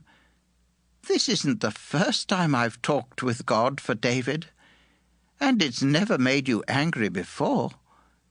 Please don't accuse me or my family like this. I have no idea what's going on." "Ahimelech," Saul said, "you and your whole family are going to die." Saul shouted to his bodyguards, "These priests of the Lord helped David. They knew he was running away, but they didn't tell me. Kill them!" But the king's officers would not attack the priests of the Lord. Saul turned to Doeg, who was from Edom, and said, "Kill the priests!" On that same day, Doeg killed 85 priests. Then he attacked the town of Nob, where the priests had lived, and he killed everyone there, men, women, children, and babies. He even killed their cattle, donkeys, and sheep. Ahimelech's son Abiathar was the only one who escaped. He ran to David and told him, "Saul has murdered the priests at Nob." David answered, "That day when I saw Doeg, I knew he would tell Saul, 'Your family died because of me.' Stay here. Isn't the same person trying to kill both of us? Don't worry. You'll be safe here with me." 1 Samuel chapter 23. One day some people told David, "The Philistines keep attacking the town of Keilah and stealing grain from the threshing place." David asked the Lord, "Should I attack these Philistines?" "Yes," the Lord answered. "Attack them and rescue Keilah." But David's men said, "Look, even here in Judah we're afraid of the Philistines. We will be terrified if we try to fight them at Keilah." David asked the Lord about it again. "Leave right now," the Lord answered. "I will give you victory over the Philistines at Keilah." David and his men went there and fiercely attacked the Philistines. They killed many of them, then led away their cattle and rescued the people of Keilah. Meanwhile, Saul heard that David was in Keilah. "God has let me catch David," Saul said. "David is trapped inside a walled town where the gates can be locked." Saul decided to go there and surround the town in order to trap David and his men. He sent messengers who told the towns and villages, "Send men to serve in Saul's army." By this time, Abiathar had joined David in Keilah and had brought along everything he needed to get answers from God. David heard about Saul's plan to capture him, and he told Abiathar, "Let's ask God what we should do." David prayed, "Lord God of Israel, I was told that Saul is planning to come here. What should I do? Suppose he threatens to destroy the town because of me. Would the leaders of Keilah turn me over to Saul, or is he really coming? Please tell me, Lord." "Yes, he will come," the Lord answered. "Would the leaders of Keilah hand me and my soldiers over to Saul?" "Yes, they would," the Lord answered. David and his 600 men got out of there fast and started moving from place to place. Saul heard that David had left Keilah, and he decided not to go after him. David stayed in hideouts in the hill country of Ziph Desert. Saul kept searching, but God never let Saul catch him. One time David was at Horesh in Ziph Desert. He was afraid because Saul had come to the area to kill him. But Jonathan went to see David, and God helped him encourage David. "Don't be afraid," Jonathan said. "My father Saul will never get his hands on you. In fact, you're going to be the next king of Israel, and I'll be your highest official. Even my father knows it's true." They both promised the Lord that they would always be loyal to each other. Then Jonathan went home, but David stayed at Horesh. Some people from the town of Ziph went to Saul at Gibeah and said, "Your Majesty, David has a hideout not far from us. It's near Horesh, somewhere on Mount Elkanah, south of Jeshimon. If you come, we will help you catch him." Saul told them, "You've done me a big favor, and I pray that the Lord will bless you. Now please, do just a little more for me. Find out exactly where David is, as well as where he goes, and who has seen him there. I've been told that he's very tricky. Find out where all his hiding places are, and come back when you're sure. Then I'll go with you. If he is still in the area, or anywhere among the clans of Judah, I'll find him." The people from Ziph went back ahead of Saul, and they found out that David and his men were still south of Jeshimon in the Maon Desert. Saul and his army set out to find David. But David heard that Saul was coming, and he went to a place called the Rock, one of his hideouts in Maon Desert. Saul found out where David was and started closing in on him. Saul was going around a hill on one side, and David and his men were on the other side trying to get away. Saul and his soldiers were just about to capture David and his men when a messenger came to Saul and said, "Come quickly! The Philistines are attacking Israel and taking everything!" Saul stopped going after David and went back to fight the Philistines. That's why the place is called Escape Rock. David left and went to live in the hideouts at En-Gedi. 1 Samuel chapter 24. When Saul got back from fighting off the Philistines, he heard that David was in the desert around En-Gedi. Saul led 3,000 of Israel's best soldiers out to look for David and his men near Wild Goat Rocks at En-Gedi. There were some sheep pens along the side of the road, and one of them was built around the entrance to a cave. Saul went into the cave to relieve himself. David and his men were hiding at the back of the cave. They whispered to David, "The Lord told you he was going to let you defeat your enemies and do whatever you want with them. This must be the day the Lord was talking about." David sneaked over and cut off a small piece of Saul's robe, but Saul didn't notice a thing. Afterward, David was sorry that he had even done that, and he told his men, "Stop talking foolishly. We're not going to attack Saul. He's my king, and I pray that the Lord will keep me from doing anything to harm his chosen king." Saul left the cave and started down the road. Soon David also got up and left the cave. "Your Majesty!" he shouted from a distance. Saul turned around to look. David bowed down very low and said, "Your Majesty, why do you listen to people who say that I am trying to harm you? You can see for yourself that the Lord gave me the chance to catch you in the cave today. Some of my men wanted to kill you, but I wouldn't let them do it. I told them, I will not harm the Lord's chosen king. Your Majesty, look at what I'm holding. You can see that it's a piece of your robe. If I could cut off a piece of your robe, I could have killed you. But I let you live. And that should prove I am not trying to harm you or to rebel. I haven't done anything to you, and yet you keep trying to ambush and kill me. I'll let the Lord decide which one of us has done right. I pray that the Lord will punish you for what you're doing to me, but I won't do anything to you. An old proverb says, only evil people do evil things, and so I won't harm you. Why should the king of Israel be out chasing me anyway?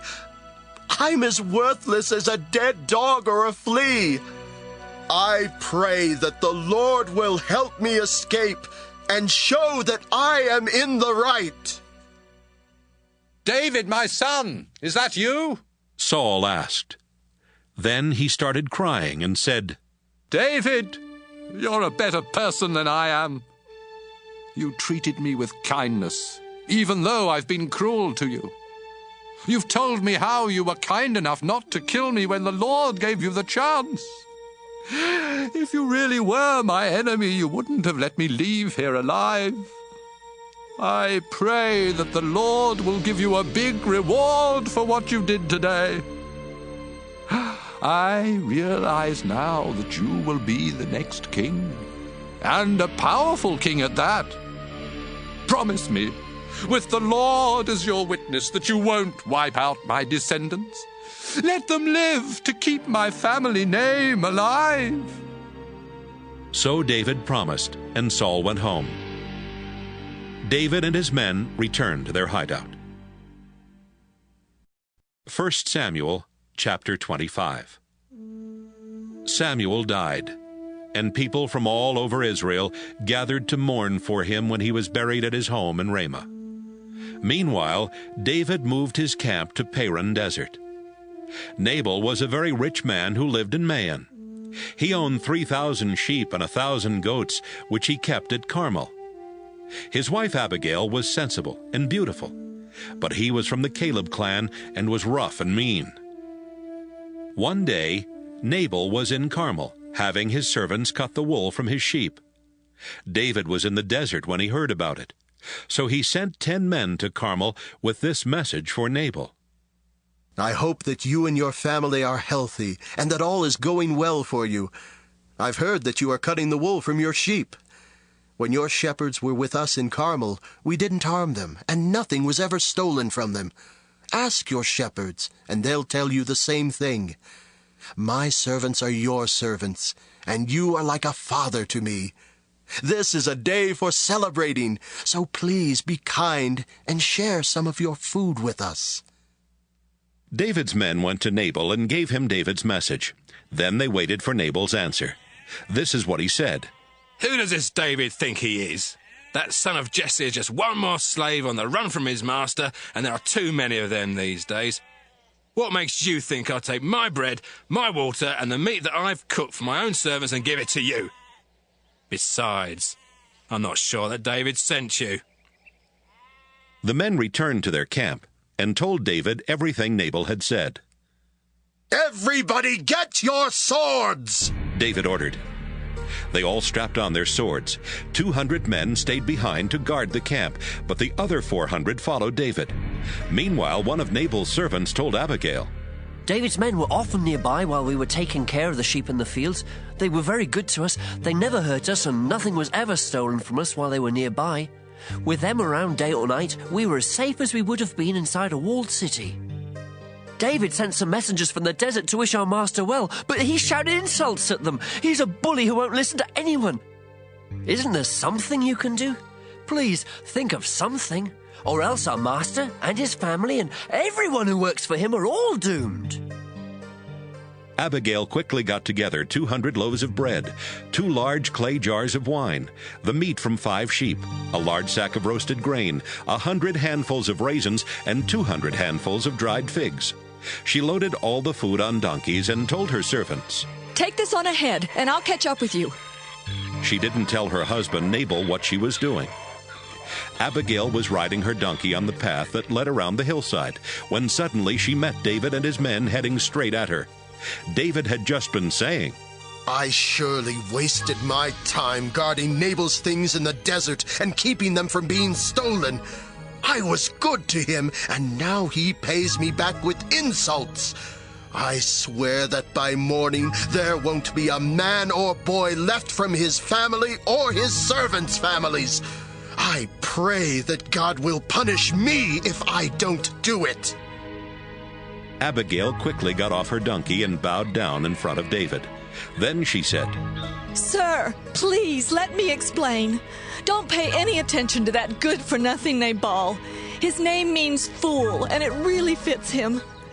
I didn't see the men you sent, but please take this gift of food that I brought and share it with your followers. The Lord has kept you from taking revenge and from killing innocent people. But I hope your enemies and anyone else who wants to harm you will end up like Nabal. I swear this by the living Lord and by your life. Please forgive me if I say a little more. The Lord will always protect you and your family because you fight for Him. I pray that you won't ever do anything evil as long as you live. The Lord your God will keep you safe when your enemies try to kill you, but He will snatch away their lives quicker than you can throw a rock from a sling. The Lord has promised to do many good things for you, even to make you the ruler of Israel. The Lord will keep His promises to you. And now your conscience will be clear because you won't be guilty of taking revenge and killing innocent people. When the Lord does all those good things for you, please remember me. David told her, I praise the Lord God of Israel. He must have sent you to meet me today. And you should also be praised. Your good sense kept me from taking revenge and killing innocent people. If you hadn't come to meet me so quickly, every man and boy in Nabal's family and in his servants' families would have been killed by morning. I swear by the living Lord God of Israel who protected you that this is the truth. David accepted the food Abigail had brought. Don't worry, he said. You can go home now. I'll do what you asked. Abigail went back home and found Nabal throwing a party fit for a king. He was very drunk and feeling good, so she didn't tell him anything that night. But when he sobered up the next morning, Abigail told him everything that had happened. Nabal had a heart attack, and he lay in his bed as still as a stone. 10 days later, the Lord took his life. David heard that Nabal had died. I praise the Lord, David said. He has judged Nabal guilty for insulting me. The Lord kept me from doing anything wrong, and He made sure that Nabal hurt only himself with his own evil. Abigail was still at Carmel. So David sent messengers to ask her if she would marry him. She bowed down and said, I would willingly be David's slave and wash his servants' feet. Abigail quickly got ready and went back with David's messengers. She rode on her donkey while 5 of her servant women walked alongside. She and David were married as soon as she arrived. David had earlier married Ahinoam from the town of Jezreel, so both she and Abigail were now David's wives. Meanwhile, Saul had arranged for Michal to marry Paltai, the son of Laish, who came from the town of Galim. 1 Samuel chapter 26. Once again, some people from Ziph went to Gibeah to talk with Saul. David has a hideout in Mount Hakeilah, near Jeshimon, out in the desert, they told him. Saul took 3,000 of Israel's best soldiers and went to look for David there in Ziph desert. Saul set up camp on Mount Hakeilah, which is across the road from Jeshimon. But David was hiding out in the desert. When David heard that Saul was following him, he sent some spies to find out if it was true. Then he sneaked up to Saul's camp. He noticed that Saul and his army commander Abner, the son of Ner, were sleeping in the middle of the camp, with soldiers sleeping all around them.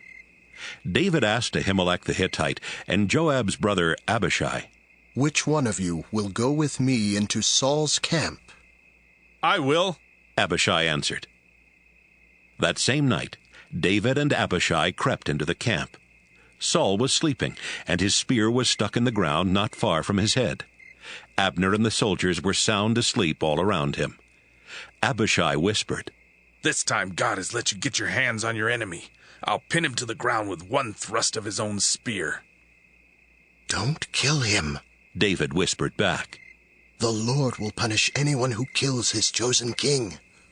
As surely as the Lord lives, the Lord will kill Saul, or Saul will die a natural death, or be killed in battle. But I pray that the Lord will keep me from harming his chosen king. Let's grab his spear and his water jar and get out of here." David took the spear and the water jar, then left the camp. None of Saul's soldiers knew what had happened or even woke up. The Lord had made all of them fall sound asleep. David and Abishai crossed the valley and went to the top of the next hill, where they were at a safe distance. "Abner!" David shouted toward Saul's army. "Can you hear me?" Abner shouted back, "Who dares disturb the king?" "Abner, what kind of a man are you?" David replied.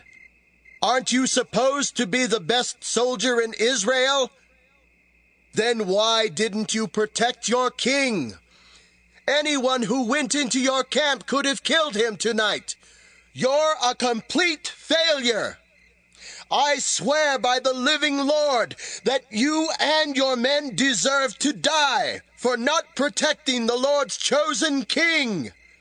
Look and see if you can find the king's spear and the water jar that were near his head." Saul could tell it was David's voice, and he called out, "David, my son! Is that you?" "Yes, it is, your majesty. Why are you after me? Have I done something wrong, or have I committed a crime? Please listen to what I have to say. If the Lord has turned you against me, maybe a sacrifice will make him change his mind. But if some people have turned you against me, I hope the Lord will punish them. They have forced me to leave the land that belongs to the Lord, and have told me to worship foreign gods. Don't let me die in a land far away from the Lord. I'm no more important than a flea. Why should the king of Israel hunt me down as if I were a bird in the mountains?" "David, you had the chance to kill me today, but you didn't. I was very wrong about you. It was a terrible mistake for me to try to kill you. I've acted like a fool, but I'll never try to harm you again. You're like a son to me, so please come back." "Your Majesty, here's your spear. Have one of your soldiers come and get it. The Lord put you in my power today, but you are his chosen king, and I wouldn't harm you. The Lord rewards people who are faithful and live right. I saved your life today, and I pray that the Lord will protect me and keep me safe." "David, my son, I pray that the Lord will bless you and make you successful." 1 Samuel chapter 27. Saul went back home. David also left, but he thought to himself, "One of these days Saul is going to kill me. The only way to escape from him is to go to Philistia. Then I'll be outside of Israel, and Saul will give up trying to catch me." David and his 600 men went across the border to stay in Gath with King Achish the son of Maoch. His men brought their families with them. David brought his wife Ahinoam, whose hometown was Jezreel, and he also brought his wife Abigail, who had been married to Nabal from Carmel. When Saul found out that David had run off to Gath, he stopped trying to catch him. One day David was talking with Achish and said, "If you are happy with me, then let me live in one of the towns in the countryside. I'm not important enough to live here with you in the royal city." Achish gave David the town of Ziklag that same day, and Ziklag has belonged to the kings of Judah ever since. David was in Philistia for a year and 4 months.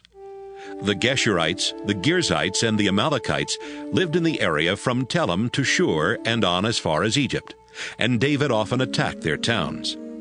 Whenever David and his men attacked the town, they took the sheep, cattle, donkeys, camels, and the clothing, and killed everyone who lived there. After he returned from a raid, David always went to see Achish, who would ask, Where did you attack today? David would answer, Oh, we attacked some desert town that belonged to the Judah tribe. Sometimes David would say, Oh, we attacked a town in the desert where the Jerahmeel clan lives. Or, We attacked a town in the desert where the Kenites live. That's why David killed everyone in the towns he attacked. He thought, If I let any of them live, they might come to Gath and tell what I've really been doing. David made these raids all the time he was in Philistia, but Achish trusted David and thought, David's people must be furious with him. From now on, he will have to take orders from me. 1 Samuel chapter 28. Samuel had died some time earlier, and people from all over Israel had attended his funeral in his hometown of Ramah. Meanwhile, Saul had been trying to get rid of everyone who spoke with the spirits of the dead. But one day the Philistines brought their soldiers together to attack Israel. Achish told David, Of course, you know that you and your men must fight as part of our Philistine army. David answered, That will give you a chance to see for yourself just how well we can fight. In that case, Achish said, you and your men will always be my bodyguards. The Philistines went to Shunem and set up camp. Saul called the army of Israel together, and they set up their camp in Gilboa. Saul took one look at the Philistine army and started shaking with fear. So he asked the Lord what to do. But the Lord would not answer, either in a dream or by a priest or a prophet. Then Saul told his officers, Find me a woman who can talk to the spirits of the dead. I'll go to her and find out what's going to happen. His servants told him, There's a woman at Endor who can talk to spirits of the dead. That night, Saul put on different clothing so nobody would recognize him. Then he and 2 of his men went to the woman and asked, Will you bring up the ghost of someone for us? The woman said, Why are you trying to trick me and get me killed? You know King Saul has gotten rid of everyone who talks to the spirits of the dead. Saul replied, I swear by the living Lord that nothing will happen to you because of this. Who do you want me to bring up? She asked. Bring up the ghost of Samuel. He answered. When the woman saw Samuel, she screamed. Then she turned to Saul and said, You've tricked me! You're the king! Don't be afraid, Saul replied. Just tell me what you see. She answered, I see a spirit rising up out of the ground. What does it look like? It looks like an old man wearing a robe. Saul knew it was Samuel, so he bowed down low. Why are you bothering me by bringing me up like this? Samuel asked. I'm terribly worried, Saul answered. The Philistines are about to attack me. God has turned his back on me and won't answer any more by prophets or by dreams. What should I do?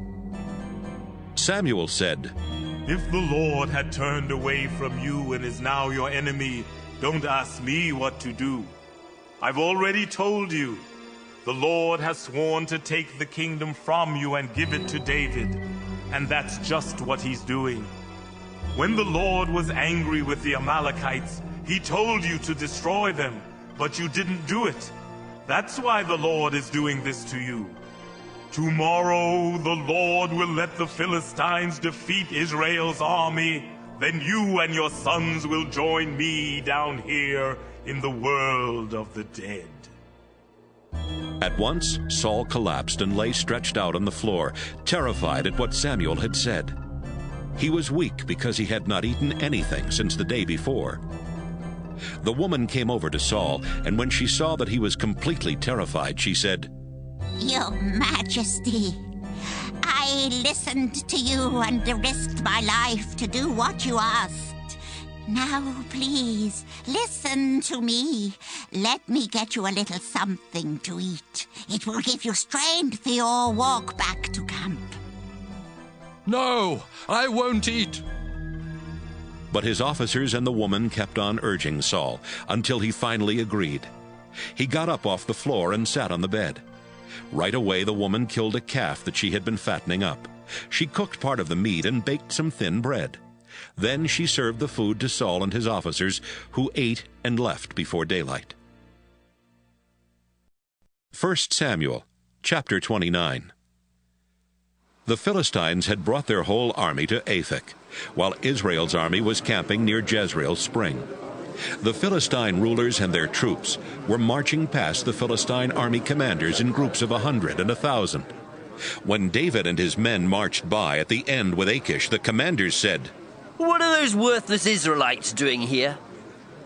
"They are David's men," Achish answered. "David used to be one of Saul's officers, but he left Saul and joined my army a long time ago. I've never had even one complaint about him." The Philistine army commanders were angry and shouted, "Send David back to the town you gave him. We won't have him going into the battle with us. He could turn and fight against us. Saul would take David back as an officer if David brought him the heads of our soldiers. The Israelites even dance and sing. Saul has killed 1,000 enemies. David has killed 10,000 enemies." Achish called David over and said, "I swear by the living Lord that you've been honest with me, and I want you to fight by my side. I don't think you've done anything wrong from the day you joined me until this very moment. But the other Philistine rulers don't want you to come along. Go on back home and try not to upset them." "But what have I done?" David asked. "Do you know of anything I've ever done that would keep me from fighting the enemies of my king?" Achish said, "I believe you're as good as an angel of God. But our army commanders have decided that you can't fight in this battle. You and your troops will have to go back to the town I gave you. Get up and leave tomorrow morning as soon as it's light. I'm pleased with you, so don't let any of this bother you." David and his men got up early in the morning and headed back toward Philistia, while the Philistines left for Jezreel. 1 Samuel, chapter 30. It took David and his men 3 days to reach Ziklag. But while they had been away, the Amalekites had been raiding in the desert around there. They had attacked Ziklag, burned it to the ground, and had taken away the women and children. When David and his men came to Ziklag, they saw the burned-out ruins and learned that their families had been taken captive. They started crying and kept it up until they were too weak to cry anymore. David's 2 wives, Ahinoam and Abigail, had been taken captive with everyone else. David was desperate. His soldiers were so upset over what had happened to their sons and daughters that they were thinking about stoning David to death. But he felt the Lord God giving him strength, and he said to the priest, "Abiathar, let's ask God what to do." Abiathar brought everything he needed to get answers from God, and he went over to David. Then David asked the Lord, "Should I go after the people who raided our town? Can I catch up with them?" "Go after them," the Lord answered. "You will catch up with them, and you will rescue your families." David led his 600 men to Besor Gorge, but 200 of them were too tired to go across. So they stayed behind while David and the other 400 men crossed the gorge. Some of David's men found an Egyptian out in a field and took him to David. They gave the Egyptian some bread, and he ate it. Then they gave him a drink of water, some dried figs, and 2 handfuls of raisins. This was the first time in 3 days he had tasted food or water. Now he felt much better. "Who is your master?" David asked. "And where do you come from?" "I'm from Egypt," the young man answered. "I'm the servant of an Amalekite, but he left me here 3 days ago because I was sick. We had attacked some towns in the desert where the Kerethites live, in the area that belongs to Judah, and in the desert where the Caleb clan lives. And we burned down Ziklag." "Will you take me to those Amalekites?" David asked. "Yes, I will, if you promise with God as a witness that you won't kill me or hand me over to my master." He led David to the Amalekites. They were eating and drinking everywhere, celebrating because of what they had taken from Philistia and Judah. David attacked just before sunrise the next day and fought until sunset. 400 Amalekites rode away on camels, but they were the only ones who escaped. David rescued his 2 wives and everyone else the Amalekites had taken from Ziklag. No one was missing, young or old, sons or daughters. David brought back everything that had been stolen, including their livestock. David also took the sheep and cattle that the Amalekites had with them, but he kept these separate from the others. Everyone agreed that these would be David's reward. On the way back, David went to the 200 men he had left at Besor Gorge because they had been too tired to keep up with him. They came toward David and the people who were with him. When David was close enough, he greeted the 200 men and asked how they were doing. Some of David's men were good-for-nothings, and they said, "Those men didn't go with us to the battle, so they don't get any of the things we took back from the Amalekites. Let them take their wives and children and go." But David said, "My friends, don't be so greedy with what the Lord has given us. The Lord protected us and gave us victory over the people who attacked. Who would pay attention to you anyway? Soldiers who stay behind to guard the camp get as much as those who go into battle." David made this a law for Israel, and it has been the same ever since. David went back to Ziklag with everything they had taken from the Amalekites. He sent some of these things as gifts to his friends who were leaders of Judah and told them, "We took these things from the Lord's enemies. Please accept them as a gift." This is a list of the towns where David sent gifts: Bethel, Ramoth in the southern desert, Jattir, Aror, Siphmoth, Eshtemoa, Rachel, the towns belonging to the Jerahmeelites and the Kenites, Hormah, Borashan, Athek, and Hebron. He also sent gifts to the other towns where he and his men had traveled. 1 Samuel chapter 31. Meanwhile, the Philistines were fighting Israel at Mount Gilboa. Israel's soldiers ran from the Philistines, and many of them were killed. The Philistines closed in on Saul and his sons, and they killed his sons Jonathan, Abinadab, and Malchishua. The fighting was fierce around Saul, and he was badly wounded by enemy arrows. Saul told the soldier who carried his weapons, "Kill me with your sword. I don't want those worthless Philistines to torture me and make fun." But the soldier was afraid to kill him. Saul then took out his own sword. He stuck the blade into his stomach and fell on it. When the soldier knew that Saul was dead, he killed himself in the same way. Saul was dead. His 3 sons were dead, and the soldier who carried his weapons was dead. They and all his soldiers died on that same day.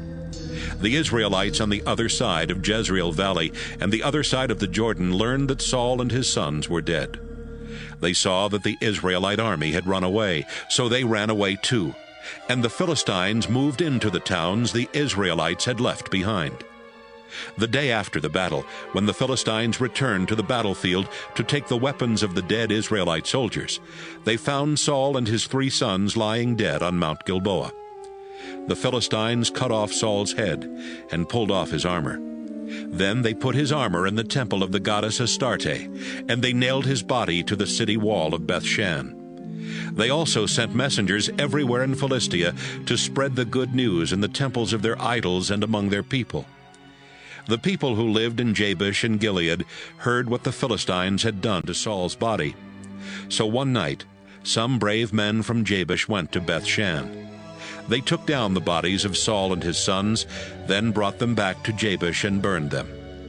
They buried the bones under a small tree in Jabesh, and for 7 days they went without eating to show their sorrow.